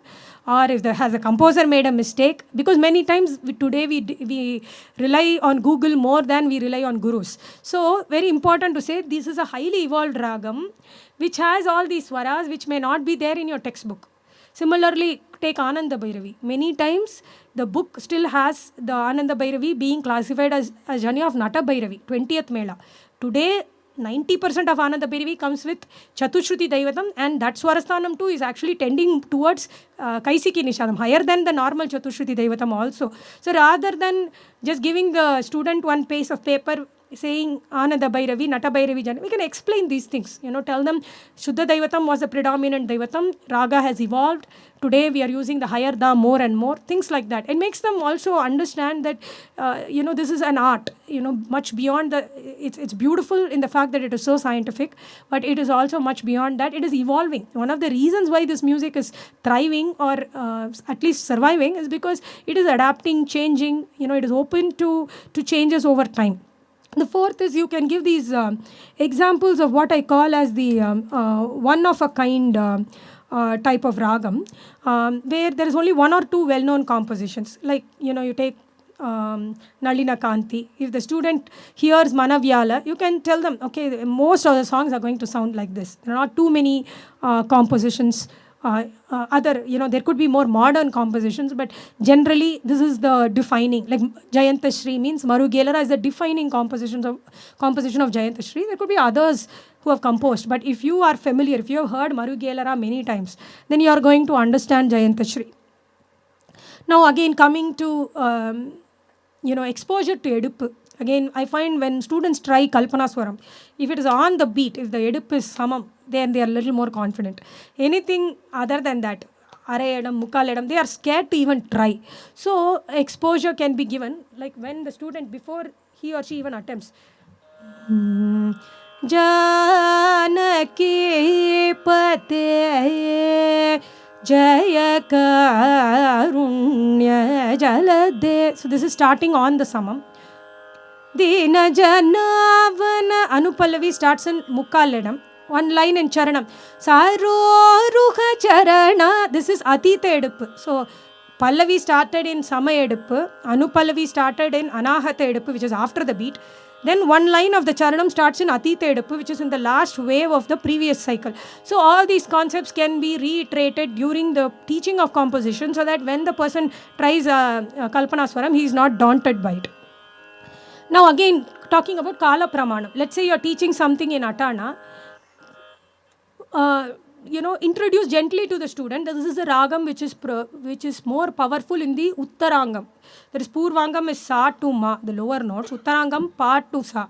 In Atana, more development of phrases is done in the Pa to Sa, Uttarangam part. If you start digging too much in the low notes in Atana, you will start sounding like other ragams. So similarly, it's more conducive to fast tempo.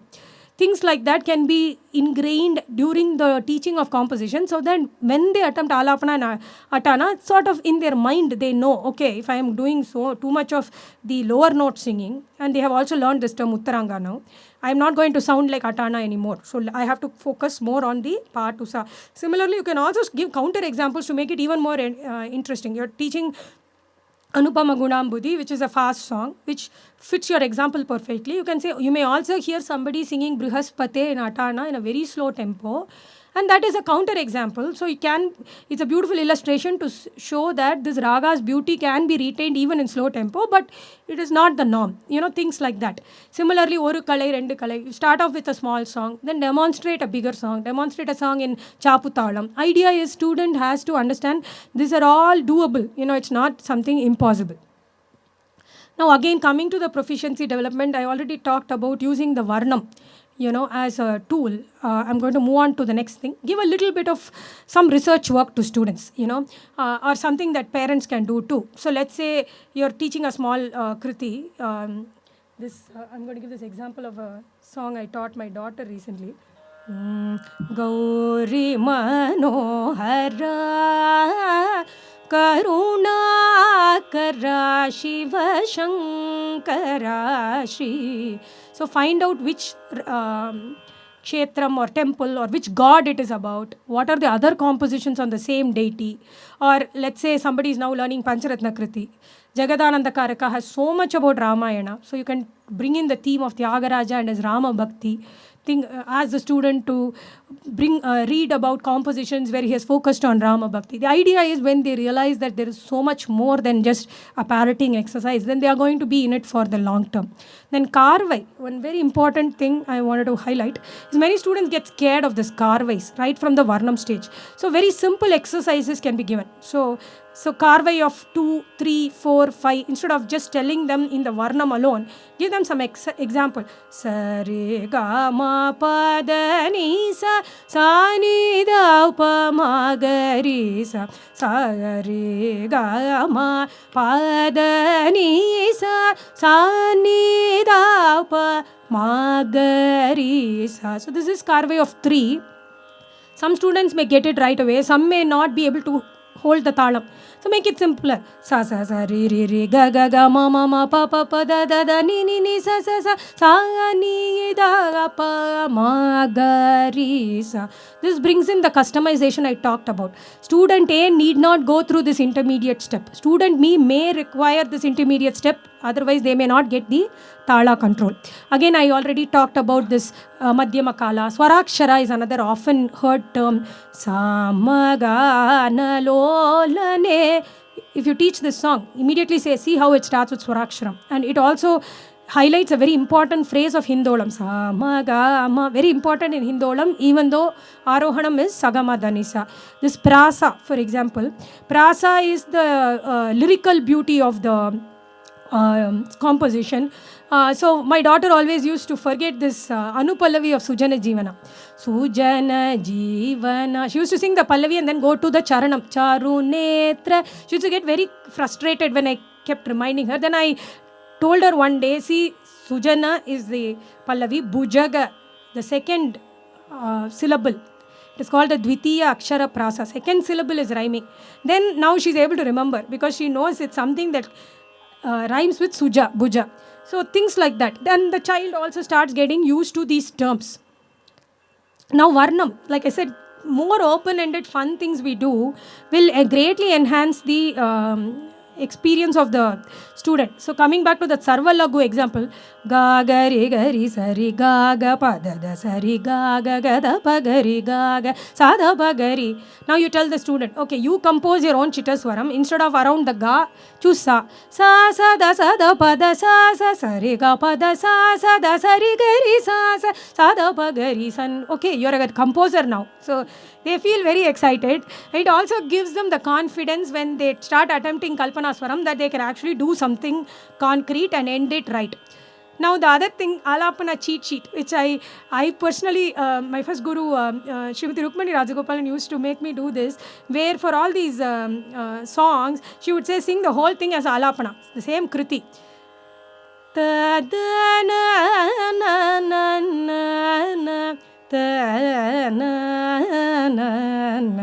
Anandeshwarena samrakshitogoham. If we tell a student to sing Ananda Bhairavi Alapana, they are scared because they see the Vakram, Arohanam, Arohanam. They have heard this term Bhashanga Ragam, additional notes are there. I have gone through this, so I know from personal experience it can be scary. Give a Mohanam or a straight Arohanam, Arohanam, more people are willing to try. Anything which is this kind of loose-ended stuff can be intimidating. So you tell them, okay, first you know 3 Kirtanas in Ananda Bhairavi. Try to mishmash those three, sing it like an alapana. Then that reduces that fear factor quite a bit. The other thing we can also do is, okay, now you have learned this huge Kalyani Atatala Varnam or even Aditala Varnam. Now try to come up with your own small alapana, 1 minute, 2 minutes. So small, short introduction. That way the student doesn't suddenly one day want to do 10 minutes and doesn't know where to start. And tell them, use the varnam, think of ideas from the varnam rather than arohanam, avarohanam.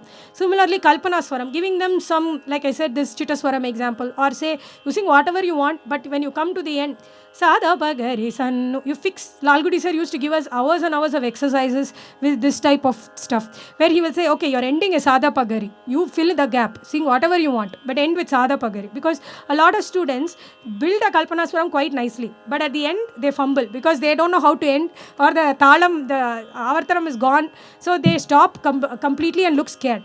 So instead of that, these kind of guided direction. I'm going to move on to the advanced thing. The Gamakam thing I already illustrated with Yeta Unara. Basically, when learning advanced compositions, incorporating the understanding of where Gamakam is given, where Gamakam is not given. Similarly, when you learn all these Rakti Ragams which have a strong emotive appeal, Mukari, Riti Gaulai, Sahana, Ananda Bhairavi, Suruti, rather than just teaching the song and saying it's too difficult for you to try Alapana now, which is very often heard. Tell them why, what are the key phrases, see how that repeats across many compositions. Actually, with these Rakti Ragams, once the student gets the understanding of the bhavam, they can pick up quite quickly. And that's one of the factors you will find even in raga identification. Many people who don't know any, who have not had any formal training can identify Rakti Ragas because that bhavam is very strong. That melodic undertone which repeats across compositions is very strong in these ragas. So rather than approaching through swaras, if you approach through the melody, it works better for the Rakti Ragas. That's once again the customization. The way you approach a Nalina Kanti and the way you approach Neelambari is very different, because Neelambari is more of a melody. Nalina Kanti, it has its own melody, but it's strictly conforming to the scale. Then again explaining the differences in the structuring. A song which has very less of lyric, with a lot, filled with lot of music. Song which has packed lyrics. Those kind of things, as the student starts appreciating, they will be able to subconsciously bring in those ideas to their manodharma also. Similarly, even if the student is not ready to learn a Navavarna Kriti, making them listen and telling them the things, see how different talas are employed, different vibhaktis in Sanskrit are employed. It just broadens their understanding and their fascination, deepens the fascination for the art form. Now, why I had initially said let's get out of the jargon bandwagon, it doesn't mean we should banish, because these terms are very important and not to be ridiculed or belittled, very, very important. But the idea, I feel, is it is more catered to people who are who have reached towards the top of the pyramid. They have been learning 7-8 years, they're serious students. That time you start talking to them Vadi Samvadi, notes which are harmonious, parida, when the gap between the frequencies is 4 or a 5, then the raga sounds more aesthetic. And that is why a Mohanam, even though it has only 5 notes, is given equal status as one of the major Sampurna ragas, because so much of harmony can be brought into this raga. Similarly, Jiva Swaras, like I told you, highlight those aspects. Todi means many times you can tell the students, see how different people are emphasizing the Gandharam in Todi. So many compositions. Shri Subramanian Yoga Maga. First Ga has a higher range of Gamakam, second Ga has lower range of Gamakam. It's all Todi only. But you can do so much with the Todi Ga. And the Tatana example I already gave. Similarly, advanced students can try notating. This is again what Lalgudi sir used to encourage us to do, which helped me personally tremendously. It opened up a whole new world. When I ask students to notate, I find they back out because it's very time consuming. Rather than going to a notation software and things like that, the idea is to train the ear and the brain to make the connect between the notes and to make us understand how the gamakam is given or how the note is approached. So by trying to notate, even can be a rough notation of a composition that can actually bring in a lot of clarity about the raga. The other point is Bani. See, today, different styles. It's the age of standardization in everything. So people learn from multiple gurus. They have many styles that they hear from. One song can be learned from this person's recording, another from another person. So completely different styles. While that's not to be condemned, because it's something that's inevitable today, it's also important for students to understand why this Bani is important and the differences. When you hear person A and person B, both are equally good, but their styles are different. How is Srimati DKP's style, DK Patamal style, different from Srimati MS Subbulakshmi's style? Both are, or Srimati MLV style. They're all stalwarts, wonderful musicians, but they have differences in style. So these can be things through guided listening can be explained. Similarly, Graha Bedam, you can just make the student sing the scale, because when we hear somebody doing Graha Bedam in an Alapana, we think it is something out of the planet, impossible. Not so. Of course, it is difficult to execute if you don't concentrate, or if your Swarangyanam is not good, you could slip and sound foolish. But on the other hand, if you know what it is about, then that demystification happens. Sa re ga pa da sa, re ga pa da sa, re sa ni pa ma re sa. I shifted the re of my original Mohanam as the sa, and the raga I can hear is Madhyamavati. So when the singer is doing Rahabedam of Madhyamavati, all he or she is doing is transposing their brain's orientation to the re, so that it becomes the new sa, and giving the gamakams of Madhyamavati, so that the listener hears a shade of Madhyamavati, and it is done in a very fleeting way, because if you do this for half an hour, then you have lost the Mohanam and you are now totally into Madhyamavati. So the idea is, when you explain in a concrete way what is happening, then the student is more, they feel braver to try it for themselves. Similarly, teaching Varnam, making the students sing the Varnam as a Tanam.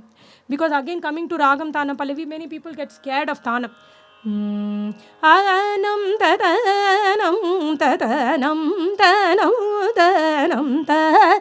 So Kalyani Varnam, I just sang the first line as a Tanam.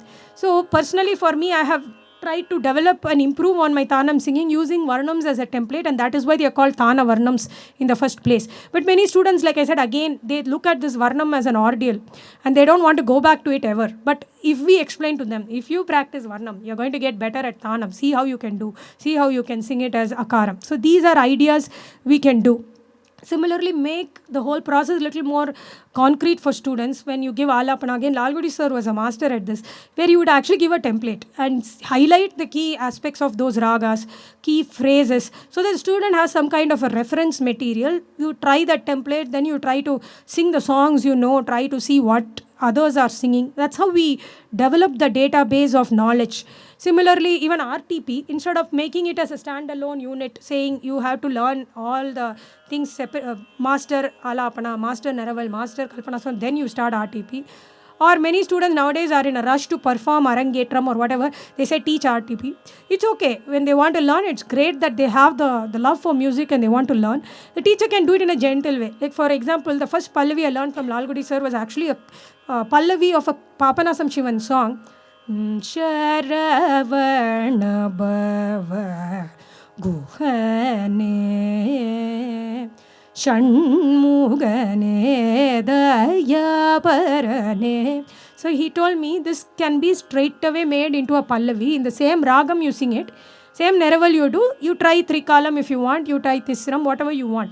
So it makes it less intimidating for me as a student, where I understand, okay, even a Kriti can be a Pallavi if the right criteria are met. Now again, Kalpanaswarams, like I said, my guru used to do a lot of these marathon sessions where whole hours are spent just doing Kalpanaswaram, different ragas, different edup.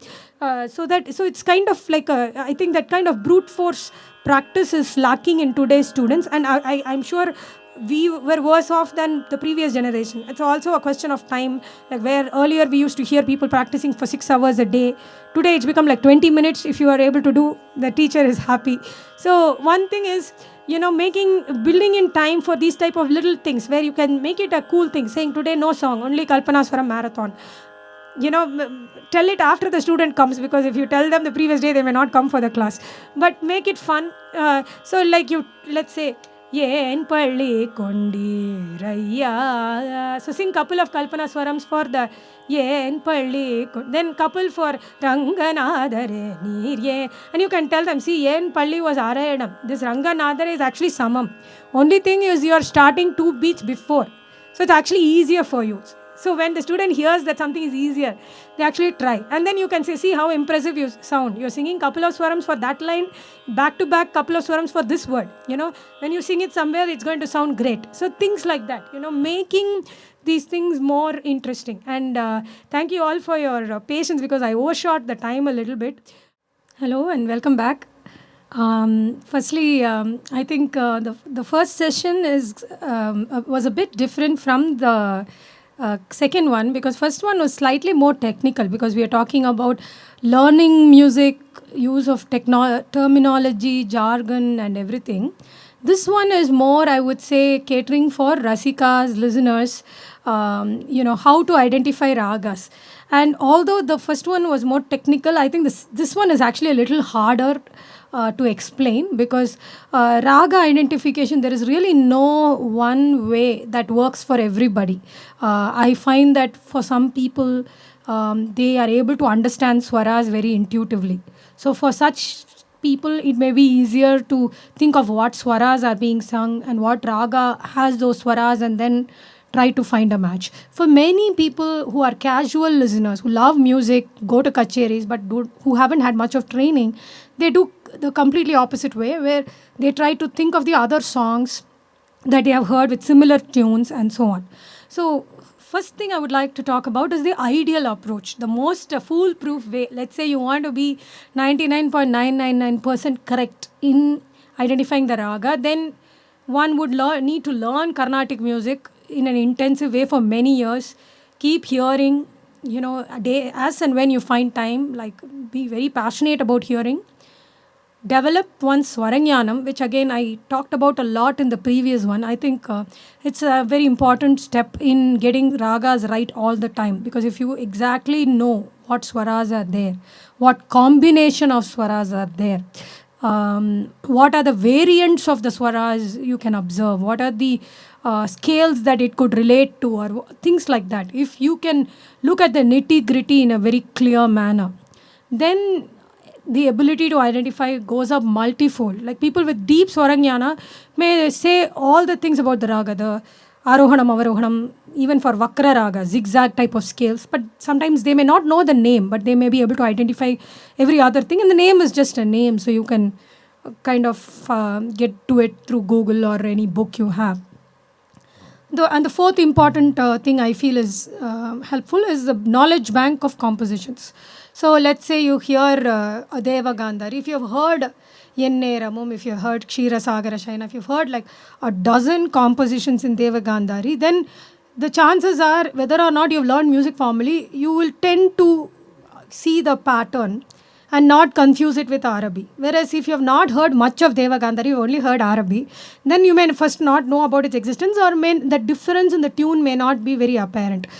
So I would say the foolproof way is to learn Carnatic music, hear it, practice it, and basically fulfill all these criteria. But again, for a lot of students, that's a luxury that they cannot afford to do. They are either older people or people who have other day jobs, or who simply don't have the time to go and learn. Or let's say somebody is 50 years old and wants to start identifying ragas.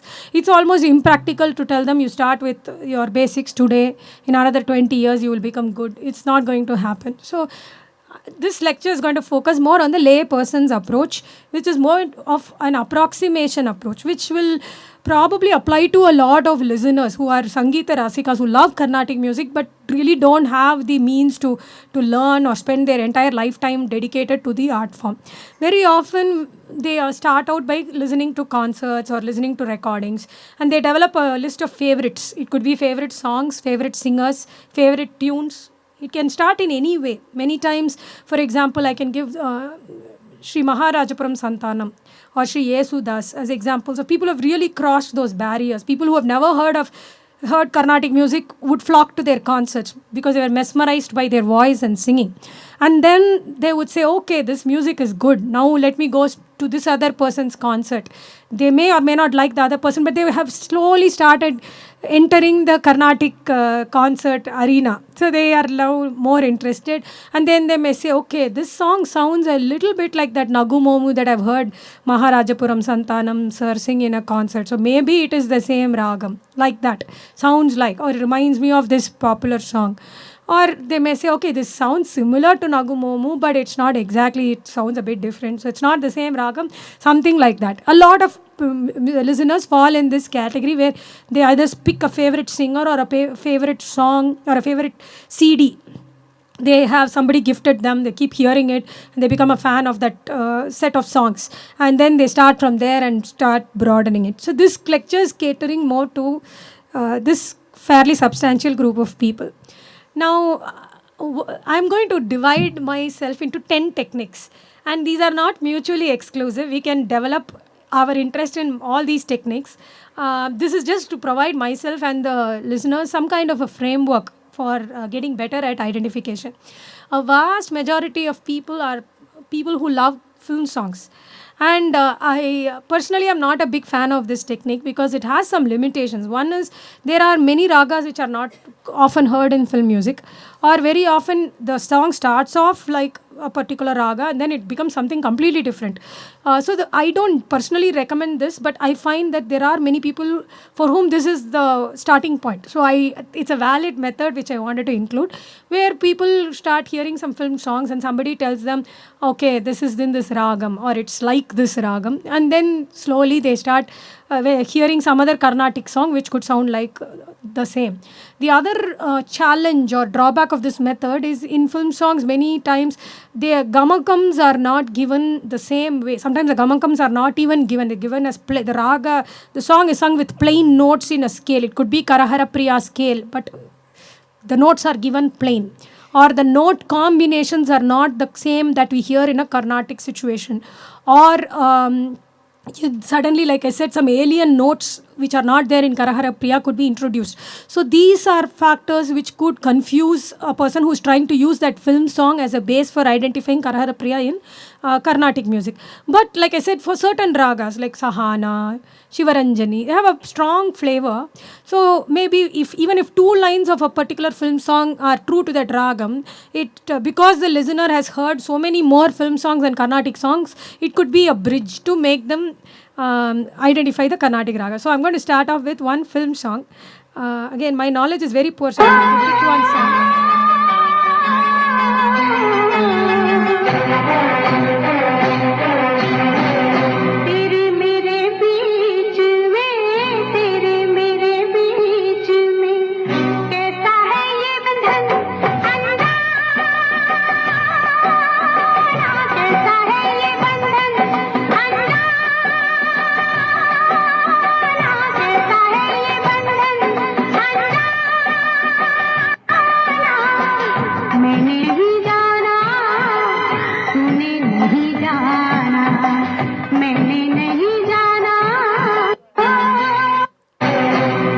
Okay, so this was a film song. Any guesses as to the ragam? So we can make it a bit more participative, because the first session was me talking most of the time. Shivaranjani. So since there are so many teachers here, I think we can use their expertise also. So Shivaranjani, and many people have told me that this was one way they started identifying this ragam Shivaranjani in Carnatic music. So I thought it's a good example to share. So let's say somebody is a fan of this song, they've heard it, and then they casually, somebody else in their family who's a Carnatic lover plays this. ಆನೆಯು ಕರೆದರೆ ಆದಿಮೂಲ ಬಂದಂತೆ ಆನೆಯು ಕರೆದರೆ ಆದಿಮೂಲ ಬಂದಂತೆ ಅಜಾಮಿಳನು ಕರೆದರೆ ನಾರಾಯಣ ಬಂದಂತೆ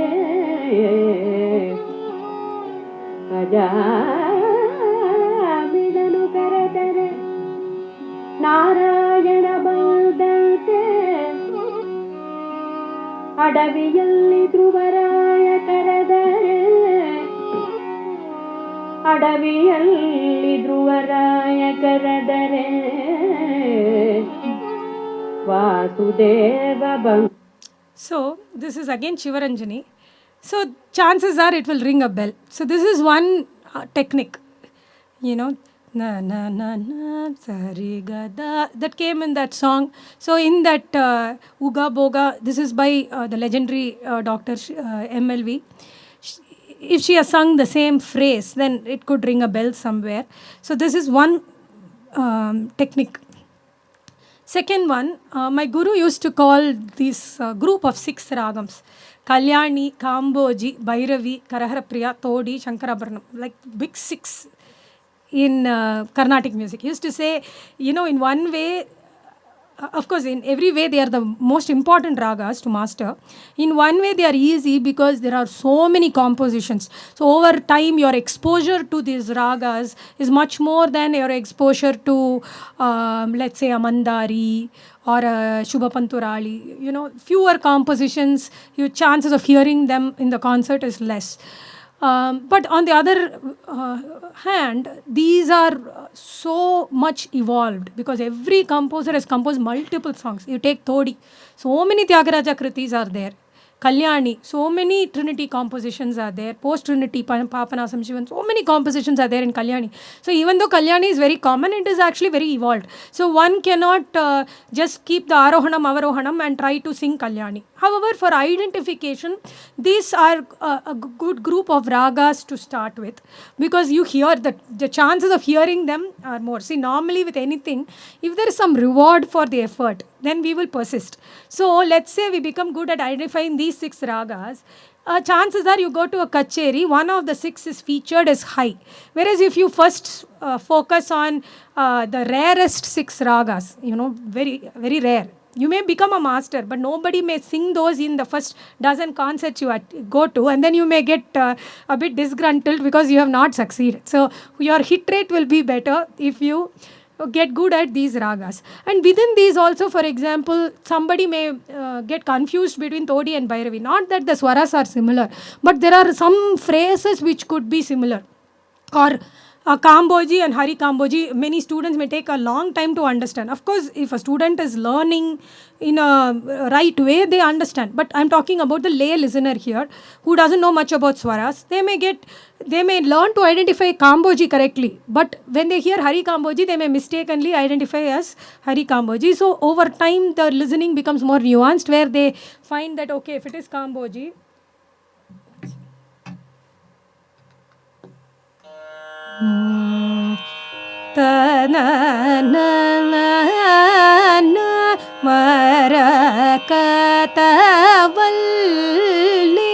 the person may not know it is Maga Padasa, but they realize, okay, this particular phrase keeps coming in Kamboji, I don't hear it in Hari Kamboji, so this is a Kamboji song. So like that, you start identifying for the big 6, even though they are common, they have some key phrases which are very important. It's not a question of just knowing the Arohanam, Avarohanam. The key phrases are integral to establishing and identifying the ragam. So the fact is, because the phrases are so important, almost every alapana will have some of those phrases.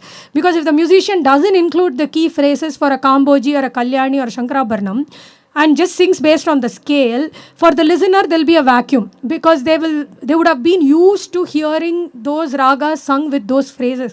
Like my guru Lalgudi sir used to say, a good musician has to establish the ragam so well that within 30 to 60 seconds, person with no knowledge of swaras still is able to identify the ragam for a common ragam. Whereas if you're doing something very different, very unique, you may still be grammatically correct, but if the commoner doesn't understand what raga it is, then you're not starting it right. So maybe good idea is to establish the ragam within the first minute, then maybe deeper into the alapana, try your innovations, so that the person knows, okay, this is Kamboji, he's trying something new I haven't heard before. Whereas if you try something very drastic in the get-go, then it confuses a lot of listeners. And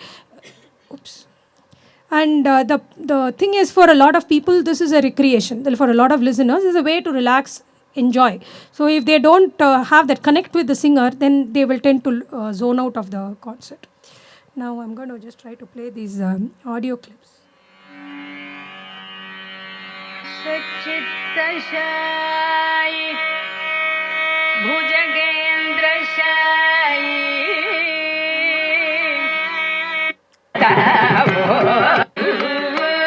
Chite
chose what ragam? Kamboji. So we have a lot of experts here, which is great. So let's say somebody is new. This is, of course, legendary Srimati M.S. Subbalakshmi's rendition. I have tried to pick all these yesteryear stalwarts that I personally love listening to. So there is a bias towards the older generation of musicians in this collection, and also because I wanted to keep the recordings non-commercial, for the demonstration purposes. So you will find that the music of these great legends is literally timeless and worth listening to over and over again. Krishna Yelara Krishna Yelara Shri Krishna Yelara Shri Krishna Yelara Shri Krishna Yelara Shri Krishna Yelara Shri Krishna. So this is Sri D.K. Jayaraman's rendition of beautiful Tyagaraja Kriti. So Aurangashahi was also another Tyagaraja Kriti. So maybe somebody who is familiar with Aurangashahi may find some similarity. Chanrangashayi Yelara. Some commonality is there in certain phrases. So the brain starts linking. So that repeated listening again plays a role. And then over time they may check, okay, that person says this Yelara Krishna is also Kamboji. So then, okay, instead of one song in Kamboji, you are familiar with two. And then when you hear a third one, so let's hear a third one now. Krishna Yelara Krishna Yelara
This one is an excerpt from my guru's performance, and this is a rarer song, Mahita Pravridha Srimati, again Tyagaraja Kriti. And the starting you can see is quite different from the first two. So the chances are somebody who's not had that much exposure to Kamboji yet may not realize when they start that Mahita line. But the second line, Gukha Ganapati Janani Aurangashayi. You can see some pattern emerging there. So you can see that this raga identification requires a lot of patience, because different songs, the beauty of our Carnatic system is the depth of compositions. Even within three Tyagaraja Kritis, you find so much of similarity yet differences, not only in the compositional form, the flow of the song, the lyrical beauty, the talam, so many differences are there. So raga identification can be a bit frustrating if one doesn't have patience. Now we'll move to another of the big six.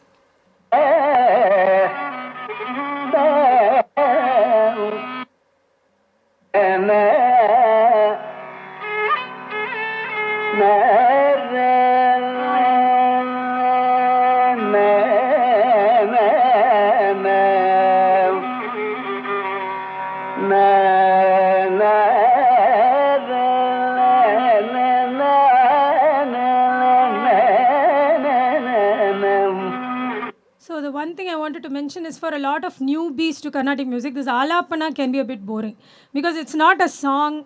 They're doing something, everybody else is enjoying. You don't know what is going on, so this raga identification is a good way for newbies to sort of not get bored. Like you can start thinking, okay, which song does this sound like? Which song now?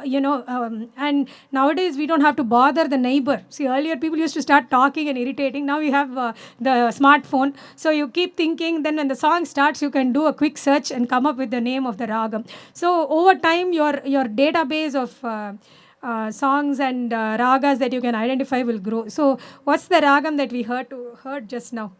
Bhairavi. Good. So 1 second.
So this is Ramanataka Kriti in this ragam Bhairavi, sung by Sri KVN, again one of my personal favorites. So for a lot of people, they relate to certain singers quickly, or they relate to certain lyrics, like especially if it's a song in your mother tongue. Like for a lot of Tamilians, this Yaro Ivar Yaro is a very emotive song about Lord Rama. And in the Rama Natakam is something, even if they are not so much into Carnatic music, they enjoy the lyrical aspects of Rama Natakam. So somebody may be very familiar with Yaro Ivar Yaro and maybe a big fan of Sri KVN. So then they hear something else that he sings.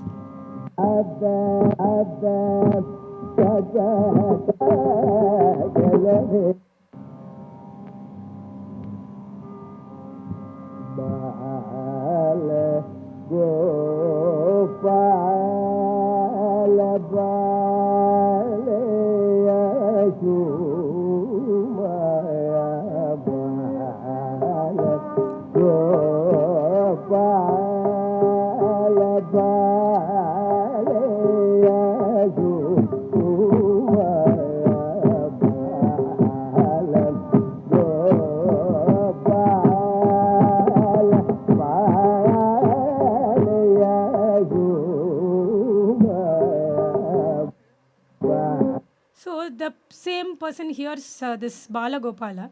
Yaro Ivar Yaro Bala Gopala. So some similarity may start creeping in. And again, like I said, it comes through that repeated listening. And let's say now the person goes and hears something, some other person's rendition.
So this is again another legend, Srimati D.K. Patamal's rendition of the same Bala Gopala.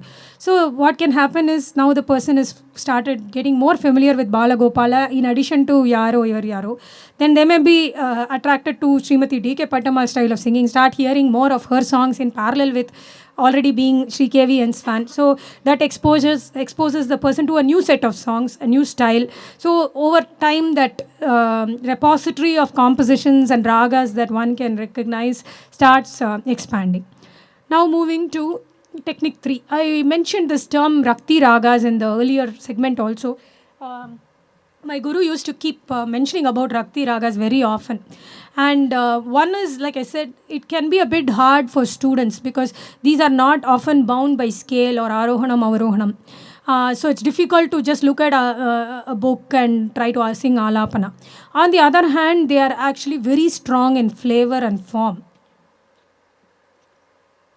So somebody who listens a lot can actually identify these ragas very easily, even without any understanding of arohanam, avarohanam or swaras. So I'm going to give an example of a couple of Rakti ragas.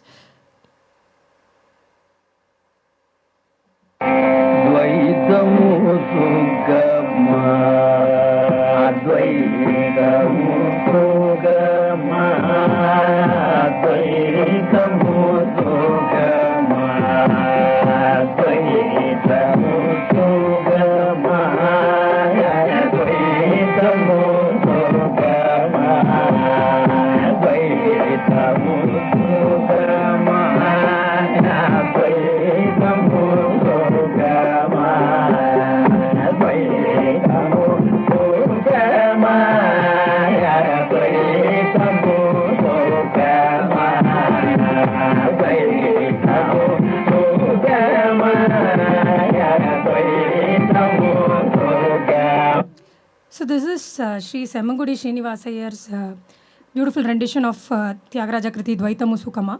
So again, somebody may start hearing, Riti Gaulai. It could come through the film route also. There are many film songs in Riti Gaulai. So after that, they may hear this Dvaita Musukama and start associating Riti Gaulai with this song. And let's say they hear...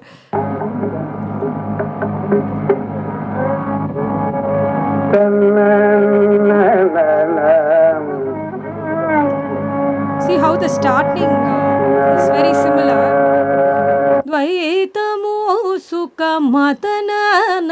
So someone who so far completely not shown interest in alapana may say, oh, okay, that sounds like Dvaita Musukama. I'm getting a little interesting here.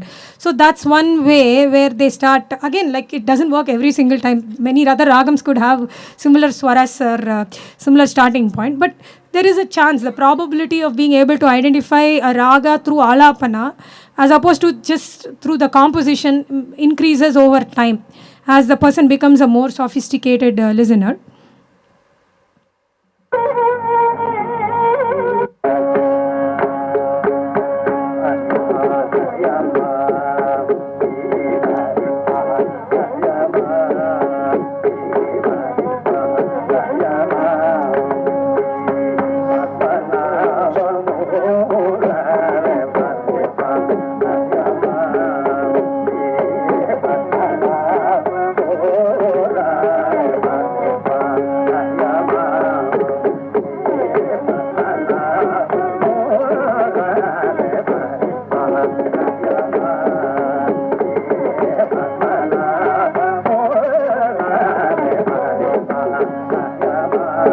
this is again another legend, Shri G.N.B. singing of Swati Tirunal Kriti. So, Paripalaya mam dvaitamu sukama.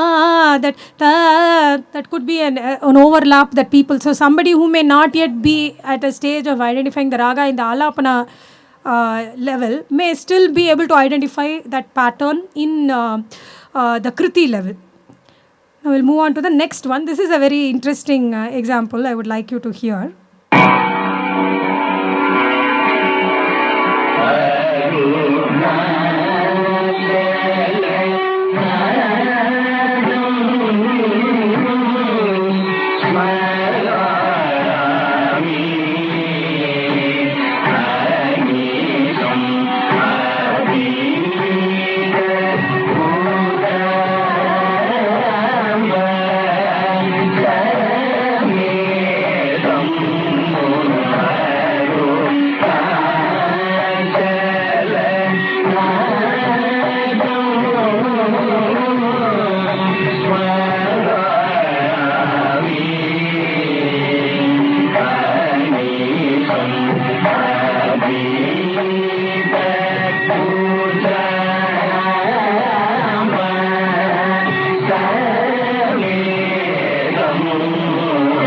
So what raga is this? Saranga.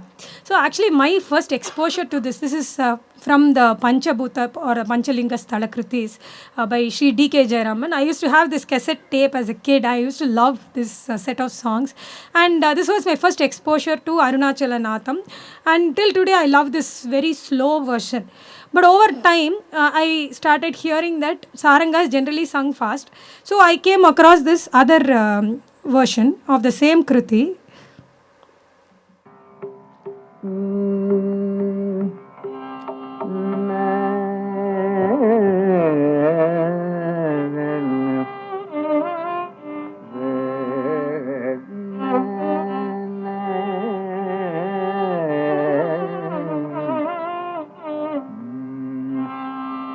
Arunachalanatham smarami Arunachalanatham smarami Arunachalanatham smarami Anishamatita pujama sametam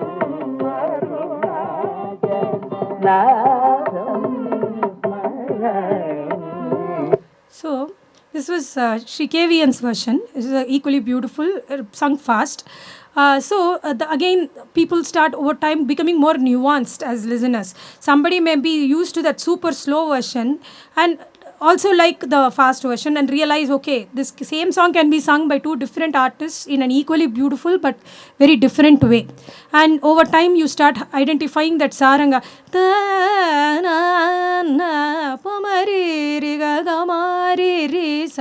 Again, many people may not know the swaram, but they know that identity of saranga. Tada na na na na na na. So a good saranga always has that phrase at some point. So people start getting more familiar with saranga. So someone who's grown up listening to this Arunachala Natham may hear a rare song. I heard this rare piece. Karuna Judavaya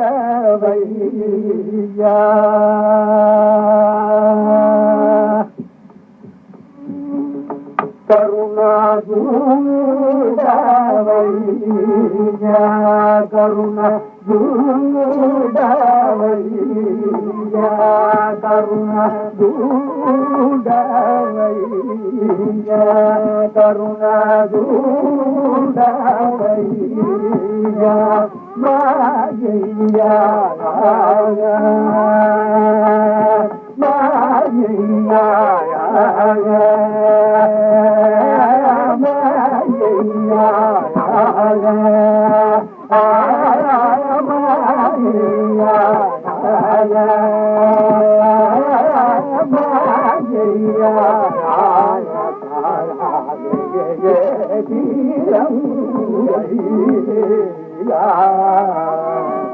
So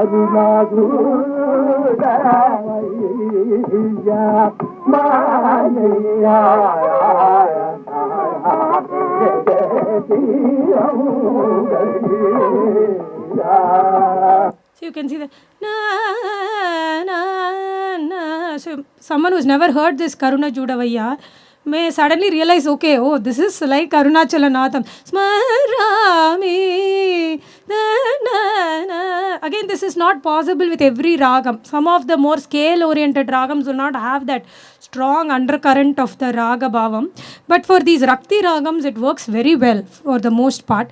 Any idea who the singers were?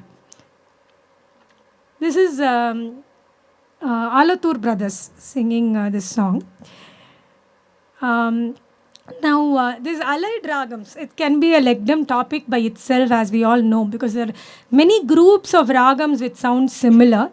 I just wanted to highlight this can be a point of confusion early on when one starts identifying ragas, because you may have more exposure, like I said, to Arabi than to Sama or Deva Gandhari. Similarly, Darbar Nayaki, Kedara Golai Suriti, these are certain combinations of ragas which are actually fairly often heard and have multiple compositions, but for the lay listener can be a little confusing initially.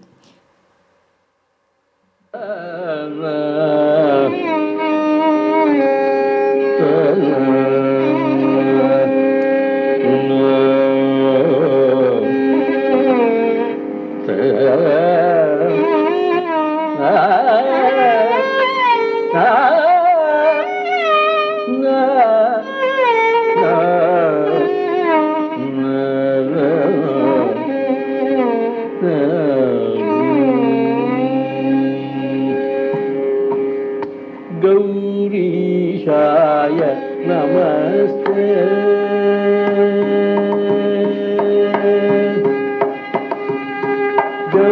Gaurishaya Namaste.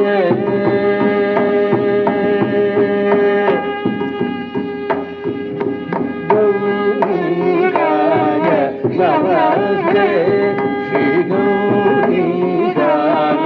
Namaste.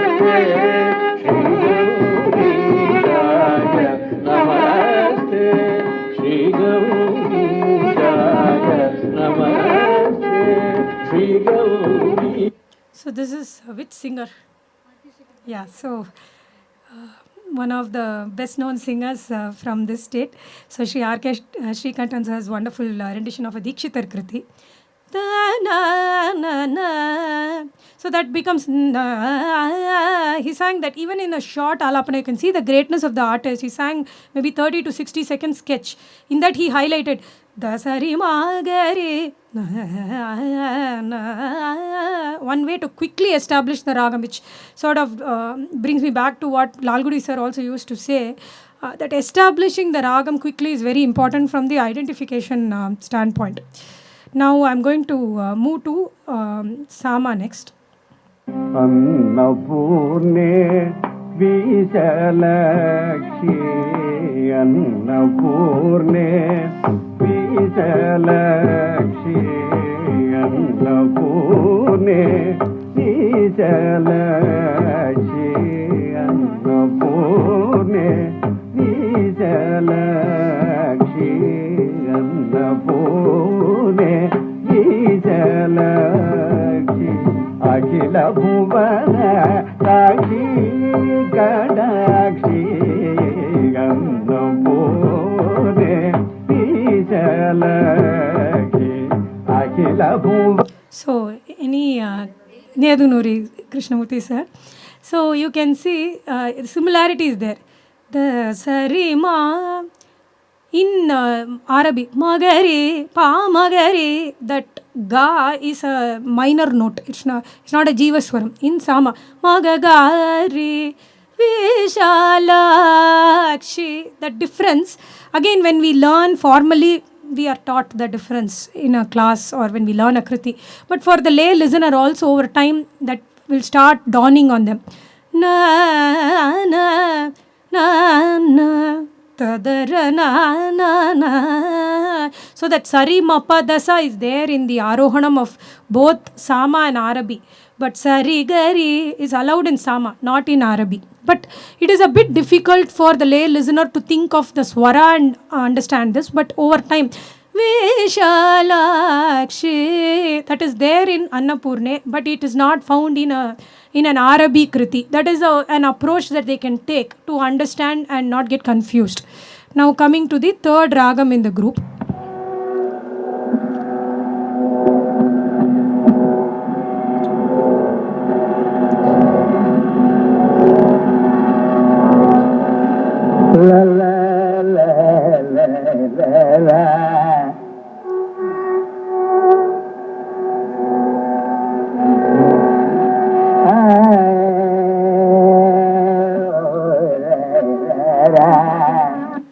Any guesses as to the singer?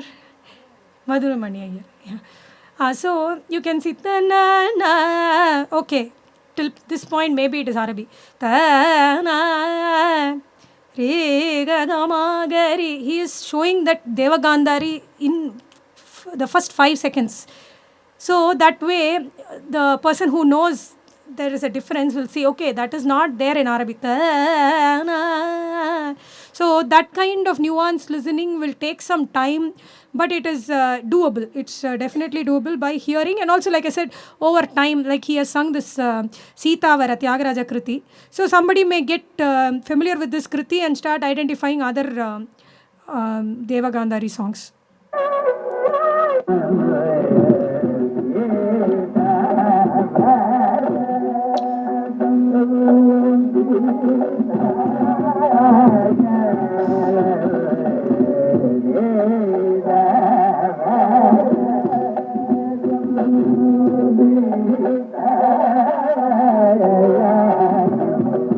The other thing people will also start understanding,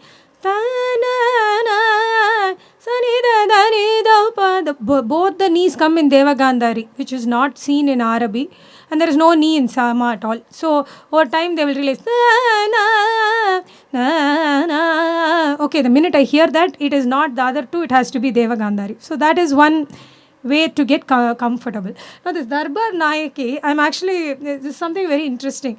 Somebody, when I was a kid, I used to get confused about these two ragams. Somebody said if it is fast, it is Darbar. If it is slow, it's Nayaki. You know? And then I want you to hear these two examples and tell me.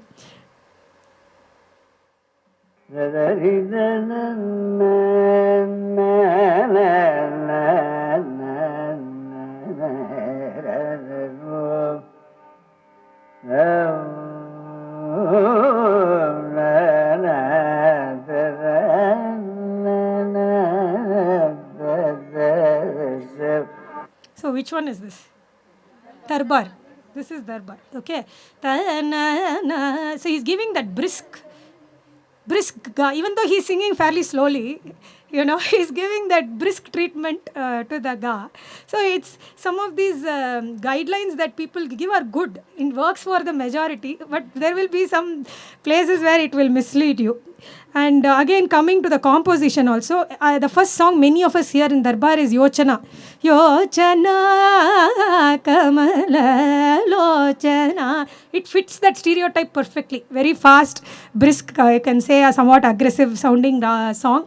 And you can, Darbar is that royal ragam. You think of a court, everybody is singing exuberantly. Then you hear the same Saint Tyagaraja has composed this song in Darbar.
ಮುರಘರ Hara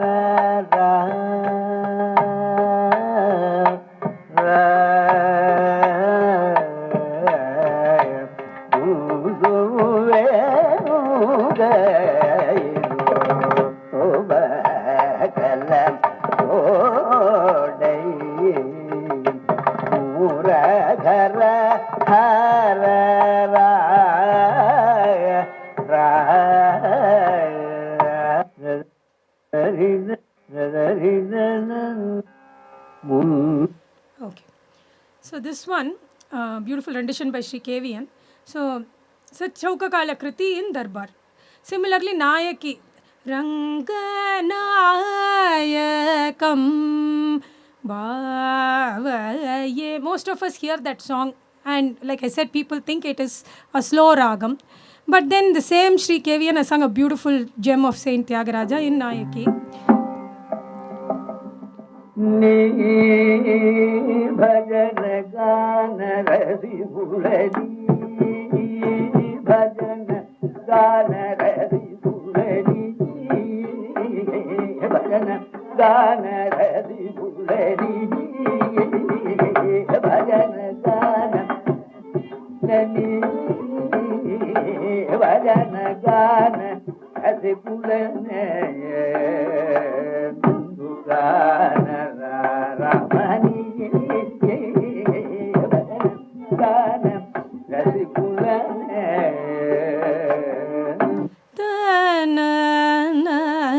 See the treatment of the ga more gentle.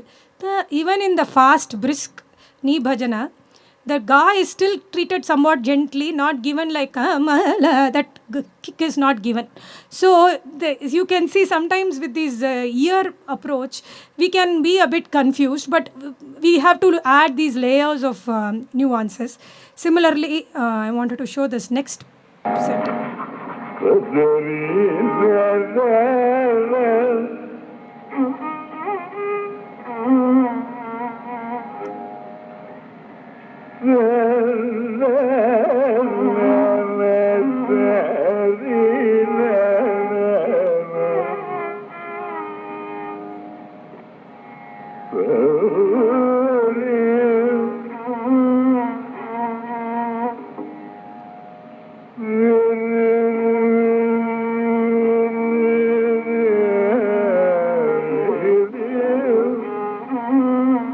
So Kedara Gaulai, any guesses about this?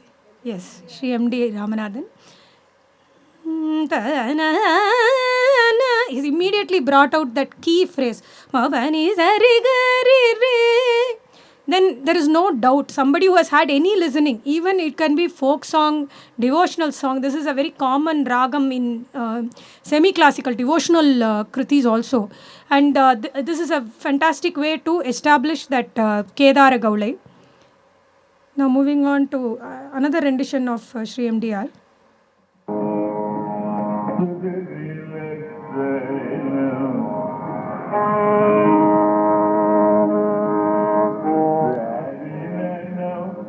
So you can see again he came to the re.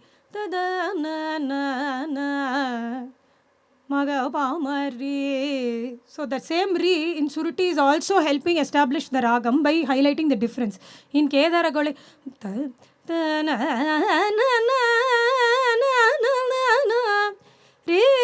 that tree is used in a different way to highlight. So both Suruti and Kedara Gaulai are janyas of the 28th Mela Shankara Bharnam. Sorry, so 28th Mela Harikamboji, I spoke. 28th Mela Harikamboji.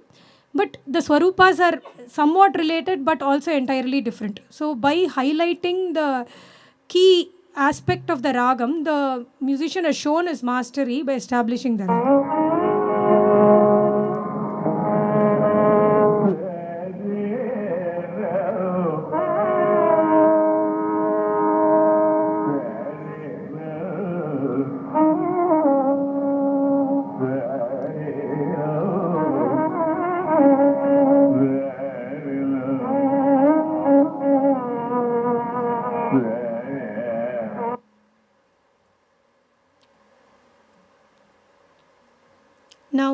this one is actually, like I said, actually a fairly easy thing to do. With rare ragams, there are usually one or two defining compositions in those ragams. Once you get an idea of those songs, you hear, and sometimes the rare ragams become popular because of those compositions. In fact, Lalgudi sir used to say this, Jayantashri may have been there for a long time, but Maru Gelera is a defining composition of Jayantashri. Because of Maru Gelera by Tyagaraja, this Jayantashri got a new level of popularity. Similarly, Raga Sudha Rasa in Andolika. There are, again, over time, like we have heard of Muttaya Bhagavatar creating this Mohana Kalyani Ragam. Now it is a very popular Ragam. So many compositions are there. But in the time of Trinity, maybe it didn't exist or was not relatively popular. So sometimes people come up with these beautiful compositions which change the paradigm of that song or that Raga itself.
What ragam? Who is the singer? I'll give a clue. The ragam name has a clue for the singer also. It's not MLV. It's not MLV. It is, NC Vasanta Kokilam, who is kind of a lost maestro, whose music didn't reach as many people as it deserved because I think she passed away very young. But some of her recordings which have been saved show her brilliance. So this Needaya Radha is a defining song in Vasanta Bhairavi. Of course, there are many other, at least a few other compositions, but most singers or most listeners have had exposure to Needaya Radha at some point. So they may hear this. This is a Dikshitar Kriti.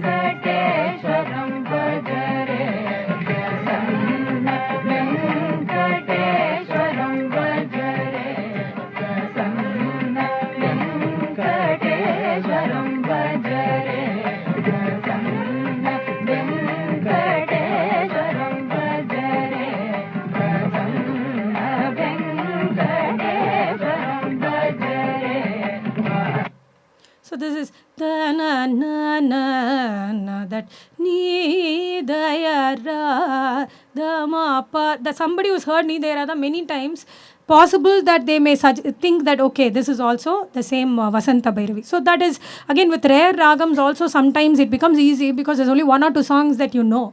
So if you hear a rarer song in the same raga, the brain can make the connect. So now the next group or method will apply to these. When I say minor, I'm not belittling the ragam, but what I'm saying is generally they are not heard as a main ragam in a kacheri. Maybe a small alapana will be done, or they may be improvised in a brief way compared to like the big six or even the next group of ragas. So to give an example, Nalina Kanti, again, what is the best known song? Manavyala. Everybody who has had exposure to Nalina Kanti would have likely started off with this song.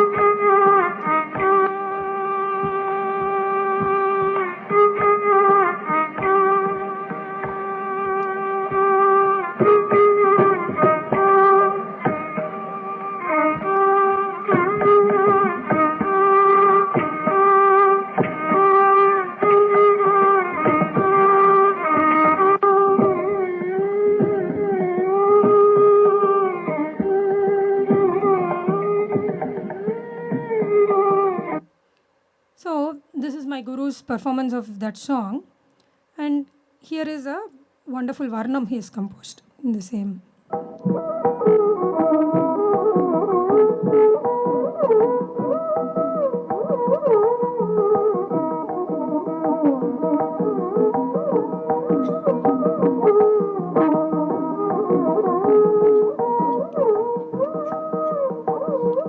So you can see that Sagari Mamagari Zanipa, that commonality is there.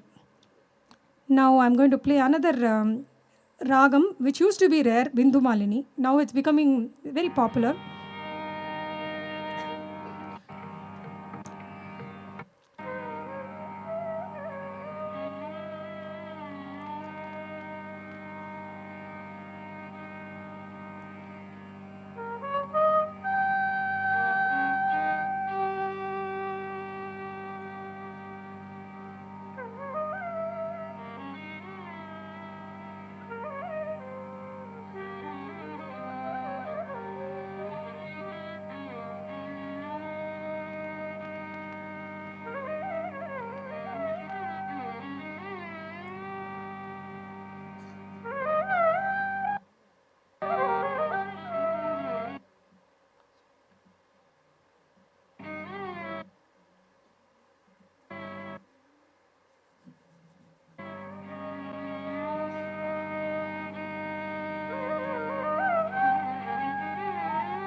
So I can see that.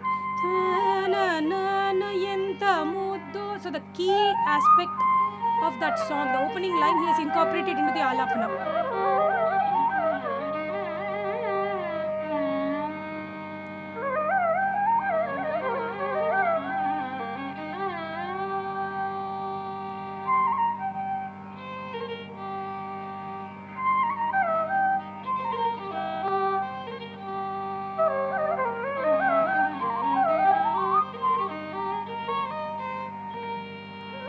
So this is again another legend, Dr. Ramani, accompanied by Sri MSG, another legend. So you can see these rare ragams. Somebody who doesn't know Bindu Malini, oh, Enta Muddo, sounds like that, you know, and that is the most popular song in that ragam. So other compositions in Bindu Malini can be identified by using that connect. Now there are other, coming to this minor, when I say minor, Saurashtram again, very major in the sense, beautiful compositions, trinity compositions exist, but not usually sung as a main ragam. That is why I used that word. It's a bit of a misnomer to say minor in that sense. But it has certain catch phrases. Let's hear this rendition by Srimati M.S.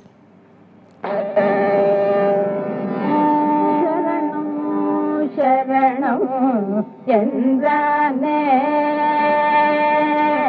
Sharanam Sharanam Chandrane Sharanam Sharanam Chandrane Kavadu Vita Vinavallavo Nandane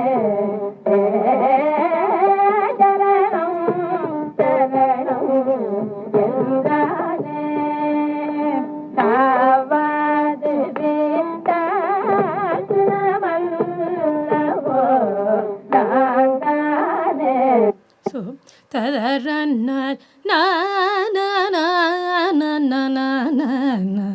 is a catchphrase in Saurashtra. Sani dani da pa pamadani sari sani dani da pa magari Shri Ganapati ni sevim parare. That will come in invariably every Saurashtram composition. Shri Varalakshmi bhajare re manasa.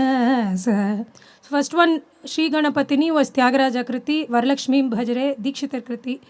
Two different great composers composing in similar phrases. So ragam like Saurashtram, somebody who knows that key, sani dani da pa ma maga pa magari gama pa madani sa. So there are a whole bunch of ragams like that. Another example that comes to mind is Ahiri. These type of ragams, if you know that catch phrase, you will find that across every composition in that ragam. Next one. This is a little interesting. I was reading an article. When we talk about allied ragams, we talk about all these Darbar, Nayaki type of ragams. We never call Shankarabharanam, Kalyani allied. They are similar except for the Madhyamam. When you look at the Arohanam, Avarohanam, but they are not considered allied because the Swarupam is very different. And that can be explained by observing the patterns we build. To give a similar small example.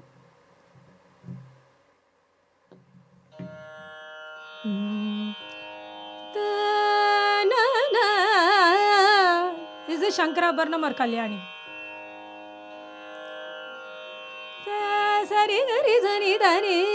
The swarams are there in both ragams. But in Kalyani Alapana, you will hear this more.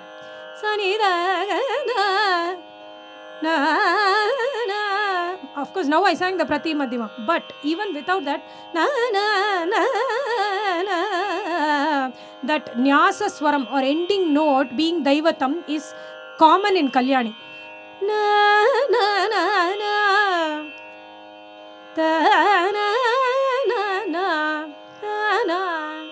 Ending in Panchamam. It's not sung so much in Kalyani. Similarly, that Sani Dani Pa. Which ragam is that? Sani Sadani Pa. Shankarabharanam. So that again brings back to the first lecture where I said Varnam is indispensable. The Varnam in Shankarabharanam starts like that. It is a clue, it's a guidance for us to know that Dhani Pa is very important. Sani Dhani Pa. That is a Shankarabharanam phrase. Cannot be copied verbatim in Kalyani just because the same Swarasthanams are there. So for Raga identification, that is why for even ragas like Shankarabharanam, Kalyani, getting familiar with multiple compositions is important.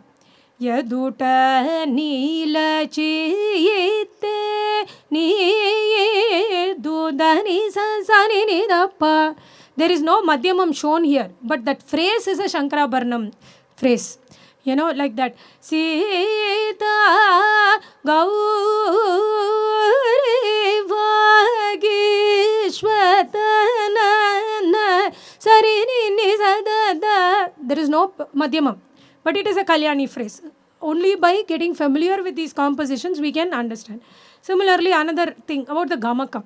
For example, Riga Ma Pada Pa. Is it Bhairavi or Kiravani? Same swarams are there. Rega, ma, ma, pada, pa. It is more common in Kiravani actually. Ma, ma, gari, zani, zarega, ma. Because that plain ma, no, it is more common in Kiravani. It's not wrong. It can happen. In Bhairavi also, at the end of the Alapana, we hear ta, na, na, na, na.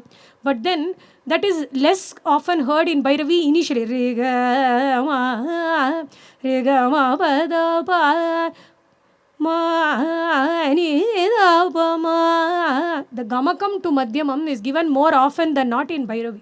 In Kiravani, Rega ma pada ni da ma ga ma da da pa ma ga ri sa ri ni sa rega ma pa ma ga ma. So that plainness is highlighted in Kiravani. So there can be exceptions. Same Alapana, somebody can shake the Madhyamam somewhere in Kiravani or give it plain in Bhairavi. But what is common is plain ma in Kiravani and Gamakam oriented ma in Bhairavi. Similarly, phrasing aspect can also highlight ragams like Bhairavi and Karahara Priya. Ma ma ga ga ri ri ga ma pa da ni da pa ma ga ri za ri ga ma. That bold ga is more common in Karahara Priya. Ma ga ri sa ga ri ga ma. That sagariga is very important in Bhairavi. So that type of phrasing, even though the lay listener may not understand sariga versus sagariga, over time they will see that pattern emerging in Bhairavi, which is not found in other ragams. Now, again, coming to this Audava Shadava, a lot of people get confused between, for example, Abogi and Sri Ranjani. You know, people who know a lot of songs, who are generally comfortable identifying ragams may still get confused, because for them the swarasthana of da, ni is not very clear because they have not had much of formal training. So one thing to do is to show them మనసునిల్ పశక్తి లేక పోతే మధుర గంట విరుల మద the the. That da is oscillated a lot in Abogi. Coming to Sri Ranjani. ಗಜವದನ ಕರುಣ ಸದನ ಶಂಕರ ಬಾಲ ಮದನಿ ಸರಿ. I am oscillating the knee, keeping my the plane. ಮದ Madani the Dhani Sunny. The gamakam moves to the knee in Sri Ranjani. So by guiding the listener that okay, if you hear the oscillation, again take some time. Not everybody will get it in the first instance, but tada, that is Abogi. Tadana, that is Sri Ranjani. Again, if you introduce the Panchamam, let's say somebody is now clear Abogi versus Sri Ranjani. Now tadana na na ra na tana pa pa da ni da da ma ni da pa ma ni da ga re re ga ma pa da ni. Adding that Panchamam to Sri Ranjani makes it Karahara Priya. So again, people can approach in different ways. Somebody may learn Karahara Priya, learn to identify Karahara Priya first, Abogi next, then Sri Ranjani may be the difficult thing. Somebody may get the clarification between Abogi and Sri Ranjani quickly, but may struggle to identify Karahara Priya. So different people form these patterns in their brains differently, but highlighting these differences, like that's why I said one note. This is another interesting thing I wanted to highlight. Okay, so let's say somebody has got everything clear now. Then they hear this ragam. నీ భక్తి భాగ్య సుధా నిధి నీదే they జన్మముని. భక్తి భాగ్య సుధా నిధి నీదే they జన్మముని భక్తి. Okay, is it Abogi or Sri Ranjani? Jaya Manohari. Okay, sari ga madasa sani da magari madasa ni bhakti. So it's an Audava Shadava ragam. Arohanam coinciding with Abogi's, Avarohanam coinciding with Sri Ranjani. So again, no harm in identifying as Sri Ranjani initially, and then okay, once the awareness comes, okay, there is a newcomer here, Jaya Manohari, which nobody has told me about. Now let me add that to my kitty, and that's how our knowledge bank. So that's why I said the knowledge bank of songs makes a difference, because somebody may not even know about the existence of Ni Bhakti and Jaya Manohari unless they have heard a number of concerts, because this is not a very commonly heard raga or song. But over time, as we patiently hear more and more, we start getting to know more and more ragas. And then one more before I wanted to go to the next thing. Sometimes the Arohanam Avarohanam can differ very, very slightly, and that can be very confusing. To give a classic example, Telisi Ramachandana Chintana Te Namamu Telisi Ramachintana Te Namamu. So this is Purna Chandrika, which many people learn as a fairly early stage. Pahi mam Shri Raja Rajeshwari Kripa Kari Shankari. So this one Janaranjani, both are Janyas of Shankarabharanam, fairly similar scales. Purna Chandrika Sari Gama Pada Basa Sani Pama Gama Risa. And now Janaranjani Sari Gama Pada Panisa Sada Pama Risa. Very difficult unless you know the swaras from Alapana. I'm saying if somebody sings Telisi Rama, you know it's Purna Chandrika. Somebody sings Pahimam, you know that it is Janaranjani. But somebody singing Alapana, then you look for these clues. So that is Janaranjani. So when you hear that emphasis to the ga and that dapa, you may not know what swaram it is, but over time people start identifying even these very nuanced differences can be understood by these listeners. Now coming to this post main, again these ragams are very popular today and fairly easy to identify. Again, post main ragas I have just broadly, again from the layman's perspective, Carnatic post main ragas. You hear Centurity, Nadanama Kriya, you may hear Punnagavarali. ragas like that. Those are not often elaborated for Manodharma, but there are enough compositions to be able to quickly identify. This one is another such ragam.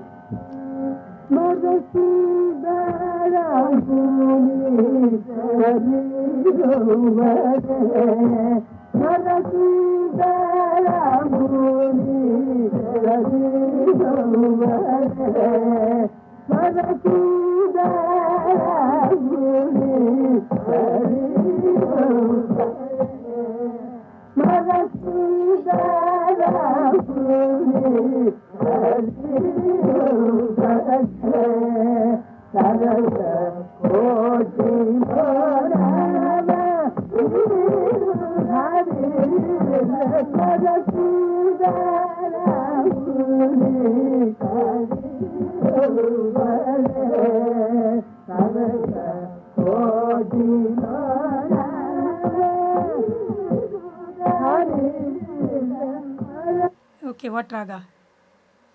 This is Paras. So Paras used to be a popular ragam. Nowadays, not so much heard, but you can see the beauty of the ragam. This is again by the legendary singers Brindama and Muktama. So you can see the post-main ragas need not be all only Hindustani or some light raga. Can be heavier, but generally a raga not so well considered well suited for Manodharma. So there are a whole bunch of traditional Carnatic ragas, and this is another legendary singer singing a raga of Hindustani origin.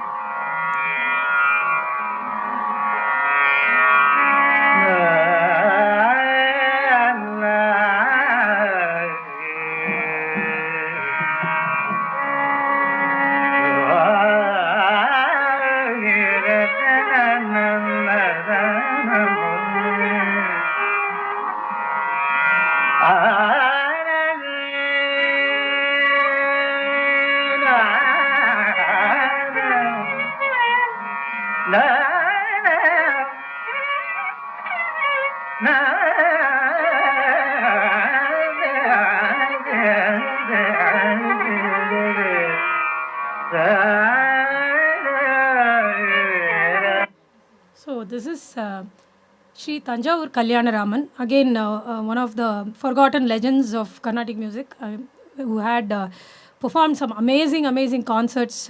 Luckily we have some of the recordings, and he has sung Madhuvanti. So nowadays I find many kids, they know Madhuvanti before Dharmavati. Actually it's a funny thing, because my exposure to Hindustani was very less when I was a kid. So when I first heard Madhuvanti, I heard my guru's Tilana, then I realized, okay, it is like Dharmavati, but it is Sagama Panisa. But nowadays I have kids who tell me when they hear Dharmavati, auntie, that is like Madhuvanti. So that again shows the evolution. Maybe Madhuvanti is now heard very often. So children, even those who don't study Hindustani music, know it. So they are able to recognize it quite easily. Now, the last technique is basically an amalgam of all these things we have discussed. The idea is, how do we start? Let's say somebody is totally a newbie to raga identification. Okay, you've given me so many techniques, but where do I start? One idea is, I would say, make a core group of 10 to 15 ragas. It could be, like I said, your favorite singer singing some 10 well-known ragas, or you choose the favorite songs that you like and keep listening. The idea is, you have to repeatedly listen to a core set of 10 to 15 songs in some well-known ragas, then slowly expand to other ragas one by one. Or you don't have to consciously do one by one, but what I'm saying is, once you get familiar with 10 to 15 ragas, you can try to identify other compositions in the same raga, then move on to some other common ragas, and then keep expanding the core group. Like I said, with the internet being a wonderful enabler, let's say you are familiar with 2 songs in Kalyani, very easy to search on Google, pull up infinite number of other Kalyani songs and listen. So the idea is, maybe have a core group, then expand, so that it's not overwhelming for anybody. And one thing that a lot of people do is to maintain a record of, okay, what are the songs in Kalyani, so that if you hear a new song which sounds somewhat like Kalyani, you can check, maybe it is Purvi Kalyani, or Google search will show up Purvi Kalyani. Then, okay, now I should start listening more to Purvi Kalyani, so that I can understand the difference better. That could be a note for yourself.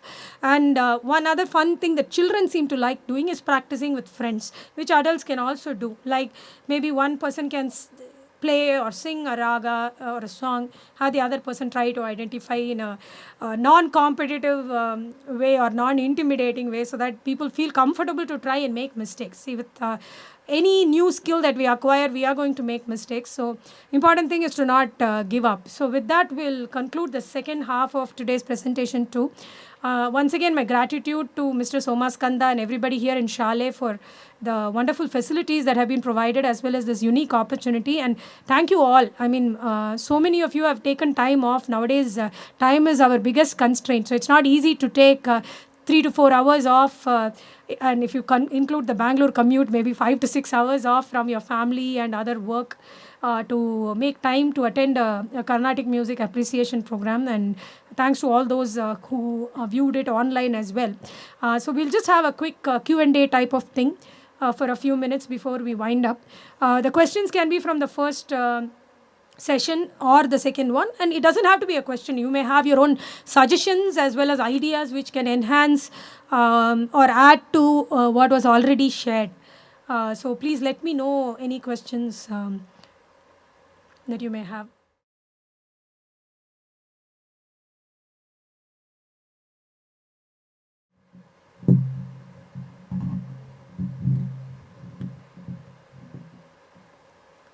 And again, if someone wants to ask in Kannada or something, I'm sure somebody can translate also for me. So.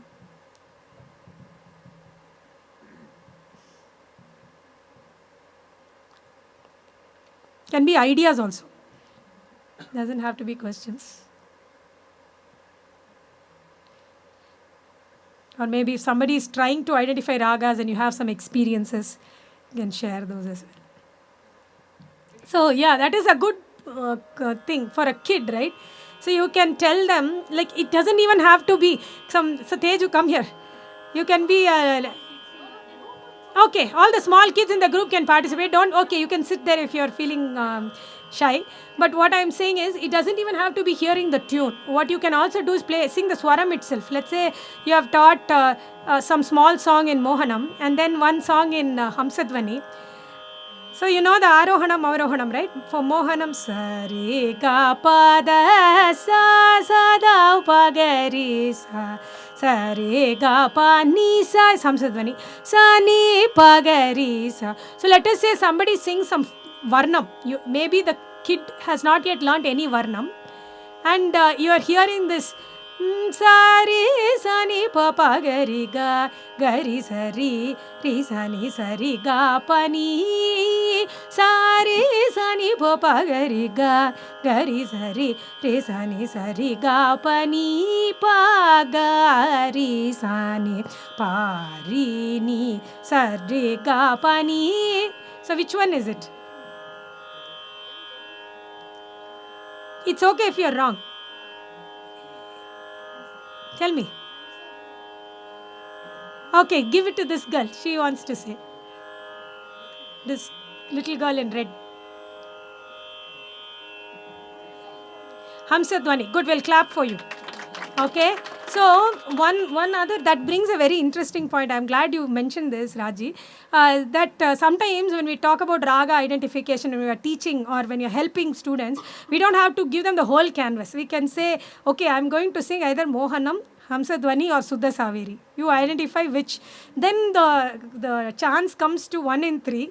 So chances of getting it right are higher. And the child also starts narrowing and focusing a little better. So that's a good point that came out of this. So I think raga identification, coming back to that first half of the lecture where we talked about the theory and practice, this can also be incorporated in a practical way by giving them a choice, A or B, because kids nowadays are very used to this multiple choice. So rather than this essay, things like how the exam pattern has also changed, give them 4 ragas, say A, B, C or D, they will probably feel more comfortable attempting it.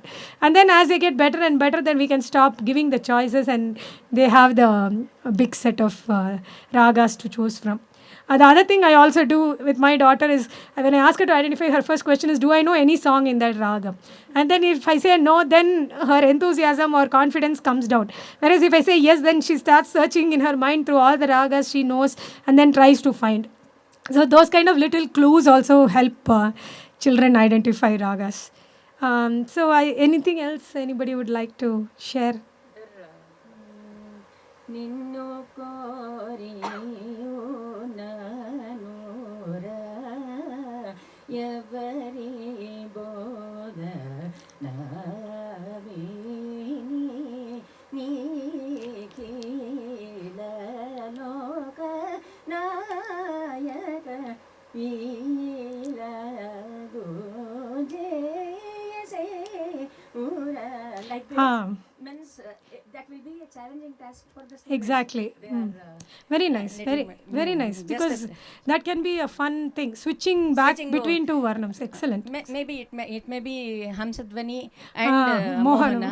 Yeah. We can take that as a choice. Exactly. And but it gives really happiness to the students Exactly. if they try it. Yeah, very, very nice point. So the idea is we don't want it to be one side where the teacher is always telling do this, do that. You give them some little projects where they try to switch back and forth. Excellent idea. Thank you. Anything else people would like to suggest? I used to ask the students to. Is the mic on? Please make sure. Hello. Ask the students to sing the Varnam in reverse. Oh, okay. So, see, the memorization part is very difficult for today's kids, right? Yes. So, what I will do, I ask the students, for example, sa re ga re sa re sa da sa da pa ga re sa re re ga ga pa pa da da sa re ga re da sa re sa pa da sa da ga pa da re sa da pa ga re sa pa da pa ga re sa re ga re ga ga re sa re ga re sa re sannuta ga re sa ga re ga. Oh, wonderful. That's also. And I have to stop with the Pallavi. So I make sure that the kids memorize the Varnam. This is excellent. So these are kind of out of the box ideas, and one is also it's very exciting. Makes the child stay awake in the class, because these days the kids are tired. Like frankly, some of them go for swimming, sports, and then come for party class. They're really exhausted. So something like this will make them, wake up and get more energized and learn better. Also, like you said, memorization is a big challenge in today's students. Any other suggestions, ideas? First of all, it was a wonderful class, ma'am. I have been learning music for some time, but the thing is I'm dabbling between too many genres. Like I learn light classical, or maybe we meet singers to interview and all of that. So in that case, when we are identifying ragas with light classical, what exactly we need to concentrate on? Because with light classical or bhavagita and other things, there's a lot of other ragas that are mixed. So it is not just based on one raga. So how do we go about learning? I understand that you have to listen to a lot of songs and try and analyze. But when we are not keen on doing just performing Carnatic classical music and just listening and understanding it, so how do we go about it? It's a very interesting question. I probably am not the best person to answer because I'm not very good at light music or light classical. But I think you are saying that in the song, is it a raga malika or every line the song changes? If there are 3 stanzas in a bhavagita, maybe there are 2 ragas where you may say it's Ananda Bhairavi or Yaman, which is mostly used, or Shivaranjani. There's another.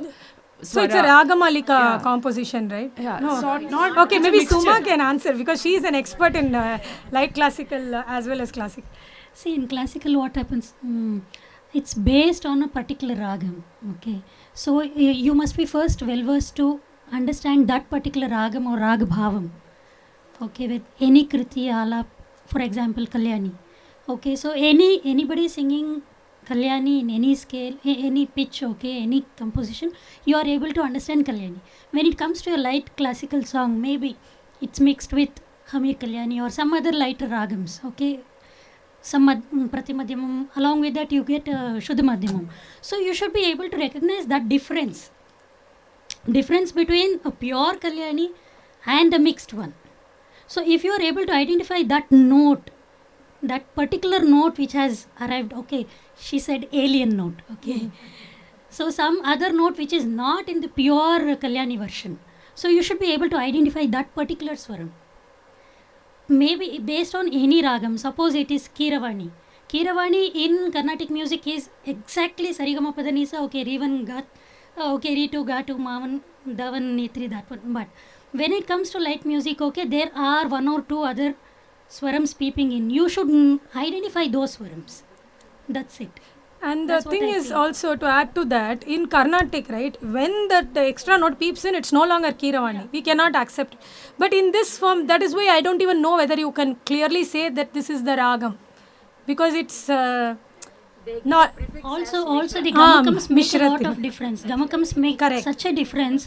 Yeah, the style of singing Carnatic ragams have completely based on gamakams. But once it comes to light music, even Karara Priya you can't recognize. When you sing a plain Gandharam, recently we were discussing about such things. So the gamakams make a lot of difference.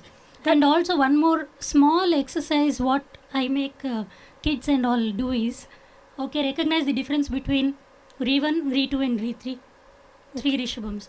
Then Gavan, Ga2, Ga3. And make a set of Re1, Gavan, the usual combinations what we know, Re1, Ga2, Re1, Ga3. So sing all the 6 combinations and tell the kids to identify these combinations.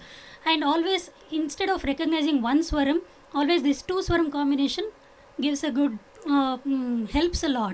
So once they know these 2 swaram, similar with, once they are thorough with Re and Ga, Da and Ni are similar. And Ma, of course, they recognize it very quickly. So they are able to recognize all the 72. If you can give them the difference between this Riga combination, 6 combinations. Okay. If you can make them understand, then all the 72 ragas are in hand. Okay, and you will not get confused between the close, like you said, Kalyani and Latangi. Very easily they will recognize because one swaram is different. They know it. Correct. Very, very good point. And I think just to emphasize what she said, that gamakams, right? So all that we talked about here will only apply to Carnatic raga identification, because that is why I told you initially that film song method is not my favored method, because it doesn't work so well in Carnatic, because like she said, it could be a Karahara Priya based film song only based on the scale. So in Karahara Priya, Re ga ma pa da ni sa ni da ba ma, so that gamakam of ni is essential to Karahara Priya's bhavam. Pa da ni sa ni da pa ma ga, if you play like that, right? Ga ga ma pa da ni da pa ma ga re, that is scale, but it is not the ragam. That ga, that plain ga, ni da pa ma ga. So that lack of gamakam robs the bhavam that we expect in Carnatic. So Karara Priya, but not in Carnatic style. Yeah, the scale of Karahara Priya. Similarly, the note combinations also. In Carnatic, these evolved ragams have very particular note combinations. Riga, Maya, Panida, Ga. Panida is very important in Karahara Priya.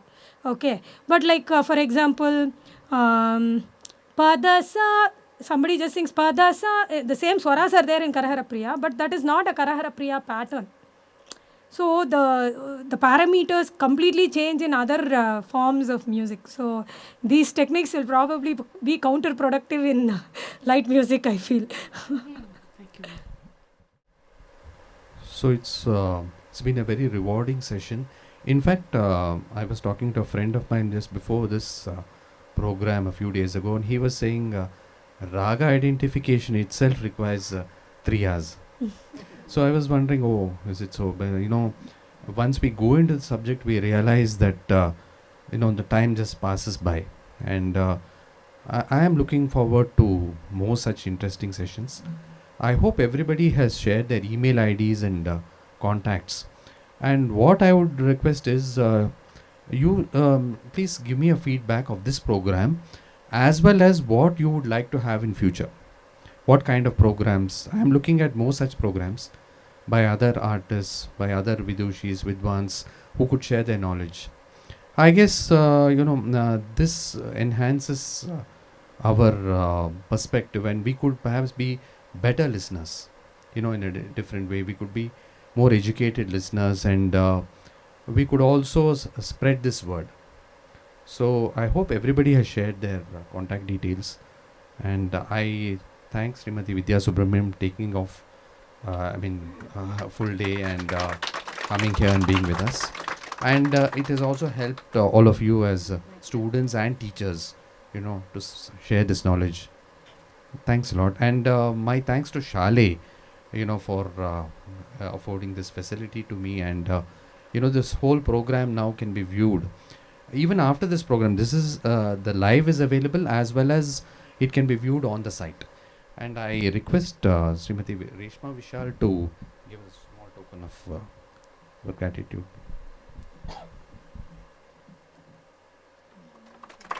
Thank you, one and all.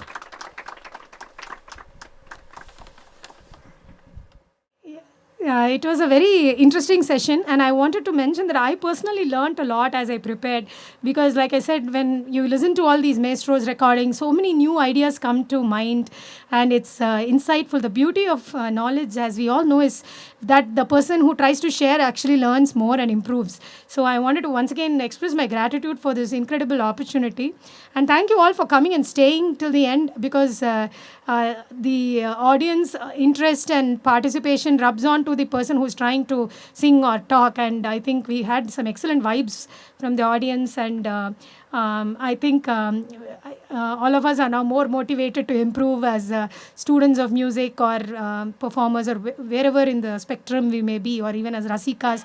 I hope we are all more keen and more motivated to spend time with this beautiful art form of Carnatic music. Thank you so much.